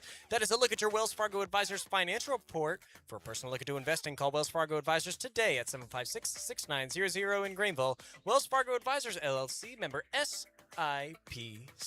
Now let's take it back in for the wrap-up of our show. Here's Clip. All right. Junior and I were having a great conversation, but as soon as Jackson started reading the stock market report, he shut me out and started listening because that's Junior's bag right there. So good day today, Junior. We feel all right, or how we doing?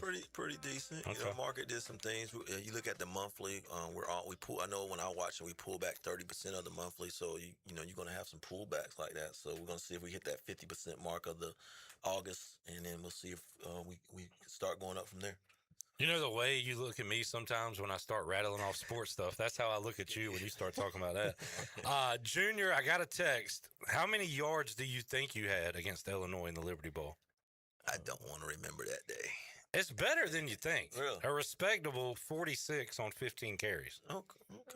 That ain't terrible. Not bad. But like I said, it was a good defense. They were supposed to go to the Rose Bowl, and I don't think they got selected, and they ended up going to the Liberty Bowl. So they were like kind of pissed off. They wouldn't shake our hands at the deal or anything. You know what I mean? And there weren't no opt-outs in those days. Yeah. They were all playing in the bowl game. I was trying to shake Hardy's hand, and he was just like, no. Man. He proved it, too, out there. Yes, sir. Sideline to sideline. So that came from Brian Meador, who said Junior is the man. So shout out Brian Meador. Appreciate it. He said he loves the old school chat, and we'll do that mixed with some new school with Junior Smith when he joins us on the program, and try to get Junior involved in some game days as well. But you'll be in Tuscaloosa, right? That's the plan right now. You know, I was telling you earlier, my father's a little bit under the weather. You know, I bought 3 plane tickets to go down. My son, my dad, myself, and you know, hopefully my dad can make it down with us. And so I'm gonna make a decision based off of that. Gotcha. 10-4. But you'll be around week 2 because we got a big Pirate Radio party, and we have, of course, our home opener, a big one against Appalachian State. And I've put a lot of eggs in that basket. A, they beat us 3 times in a row, Junior. But and yeah, B, my buddy texted me from my buddy I grew up with. He played receiver there, and he said, "Hey, we coming, you know, ECU and App play this year." I said, "Hey, y'all beat us 3 straight times." He said, "Well, hopefully it's a 4th." That's gotta end. I didn't man. like that. That's gotta end. I don't know if I want to show you this, Junior. More disrespect to Junior Smith. And again, who knows who these guys are?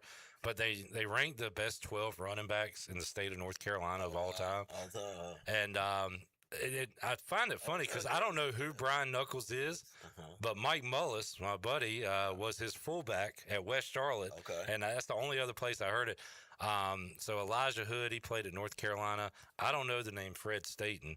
We all know the name Todd Gurley. Yeah. Ryan Houston played at North Carolina. I don't know Crouch. T.A. McClendon. T.A. went to State. Yeah. They got Dominique on there. How about that? I didn't know Zamir White was from North Carolina. He went to Georgia. Yeah. Dominique Lindsay on the list. Hey, so that's like I'm on there. You know, there we go. Tony Baker, Darryl Vereen. Tony Baker. He went to NC State. He went to State. Didn't he? Yep. But again, these are a lot of recent guys. I'm sure there's older guys that could probably be here. Junior, well, Anthony, my guy that played at NC State. Andre Brown. Well, that's the one I would have put up there from Rose. Who are you talking about? I'll tell you in just a second. Right. Yeah. Andre Brown would have been mine that was left off the list because I got to see him play live. But another, we got to get Junior on one of these lists, man. Look up his E. Smith numbers, folks. Look him up. Junior, awesome job again today, man. Really enjoyed it. I appreciate you having me. It's always good to be on Pirate Radio. We appreciate what you guys do for this community, and we thank all the fans out there that listen in, lock in. We looking forward to a great season and excited. So thanks for everybody for listening, and you guys have a great Pirate afternoon. Going to be another great Pirate running back on tomorrow. Number 2 on the list, Rajay Harris will join us for a check-in. Andre Allison will be on Friday. Love talking to the former Pirates. Yes, sir. And we will talk to those fellas and a lot more coming up the rest of the week. For Jackson, for Ford, for J-Bone, and for Junior Smith, I'm Clip Brock. Jeff Charles, take us home. Have a great night, Eastern Carolina. Thanks for listening to Pirate Radio Live, an exclusive presentation of the voice of the Pirate Nation. This is Pirate Radio,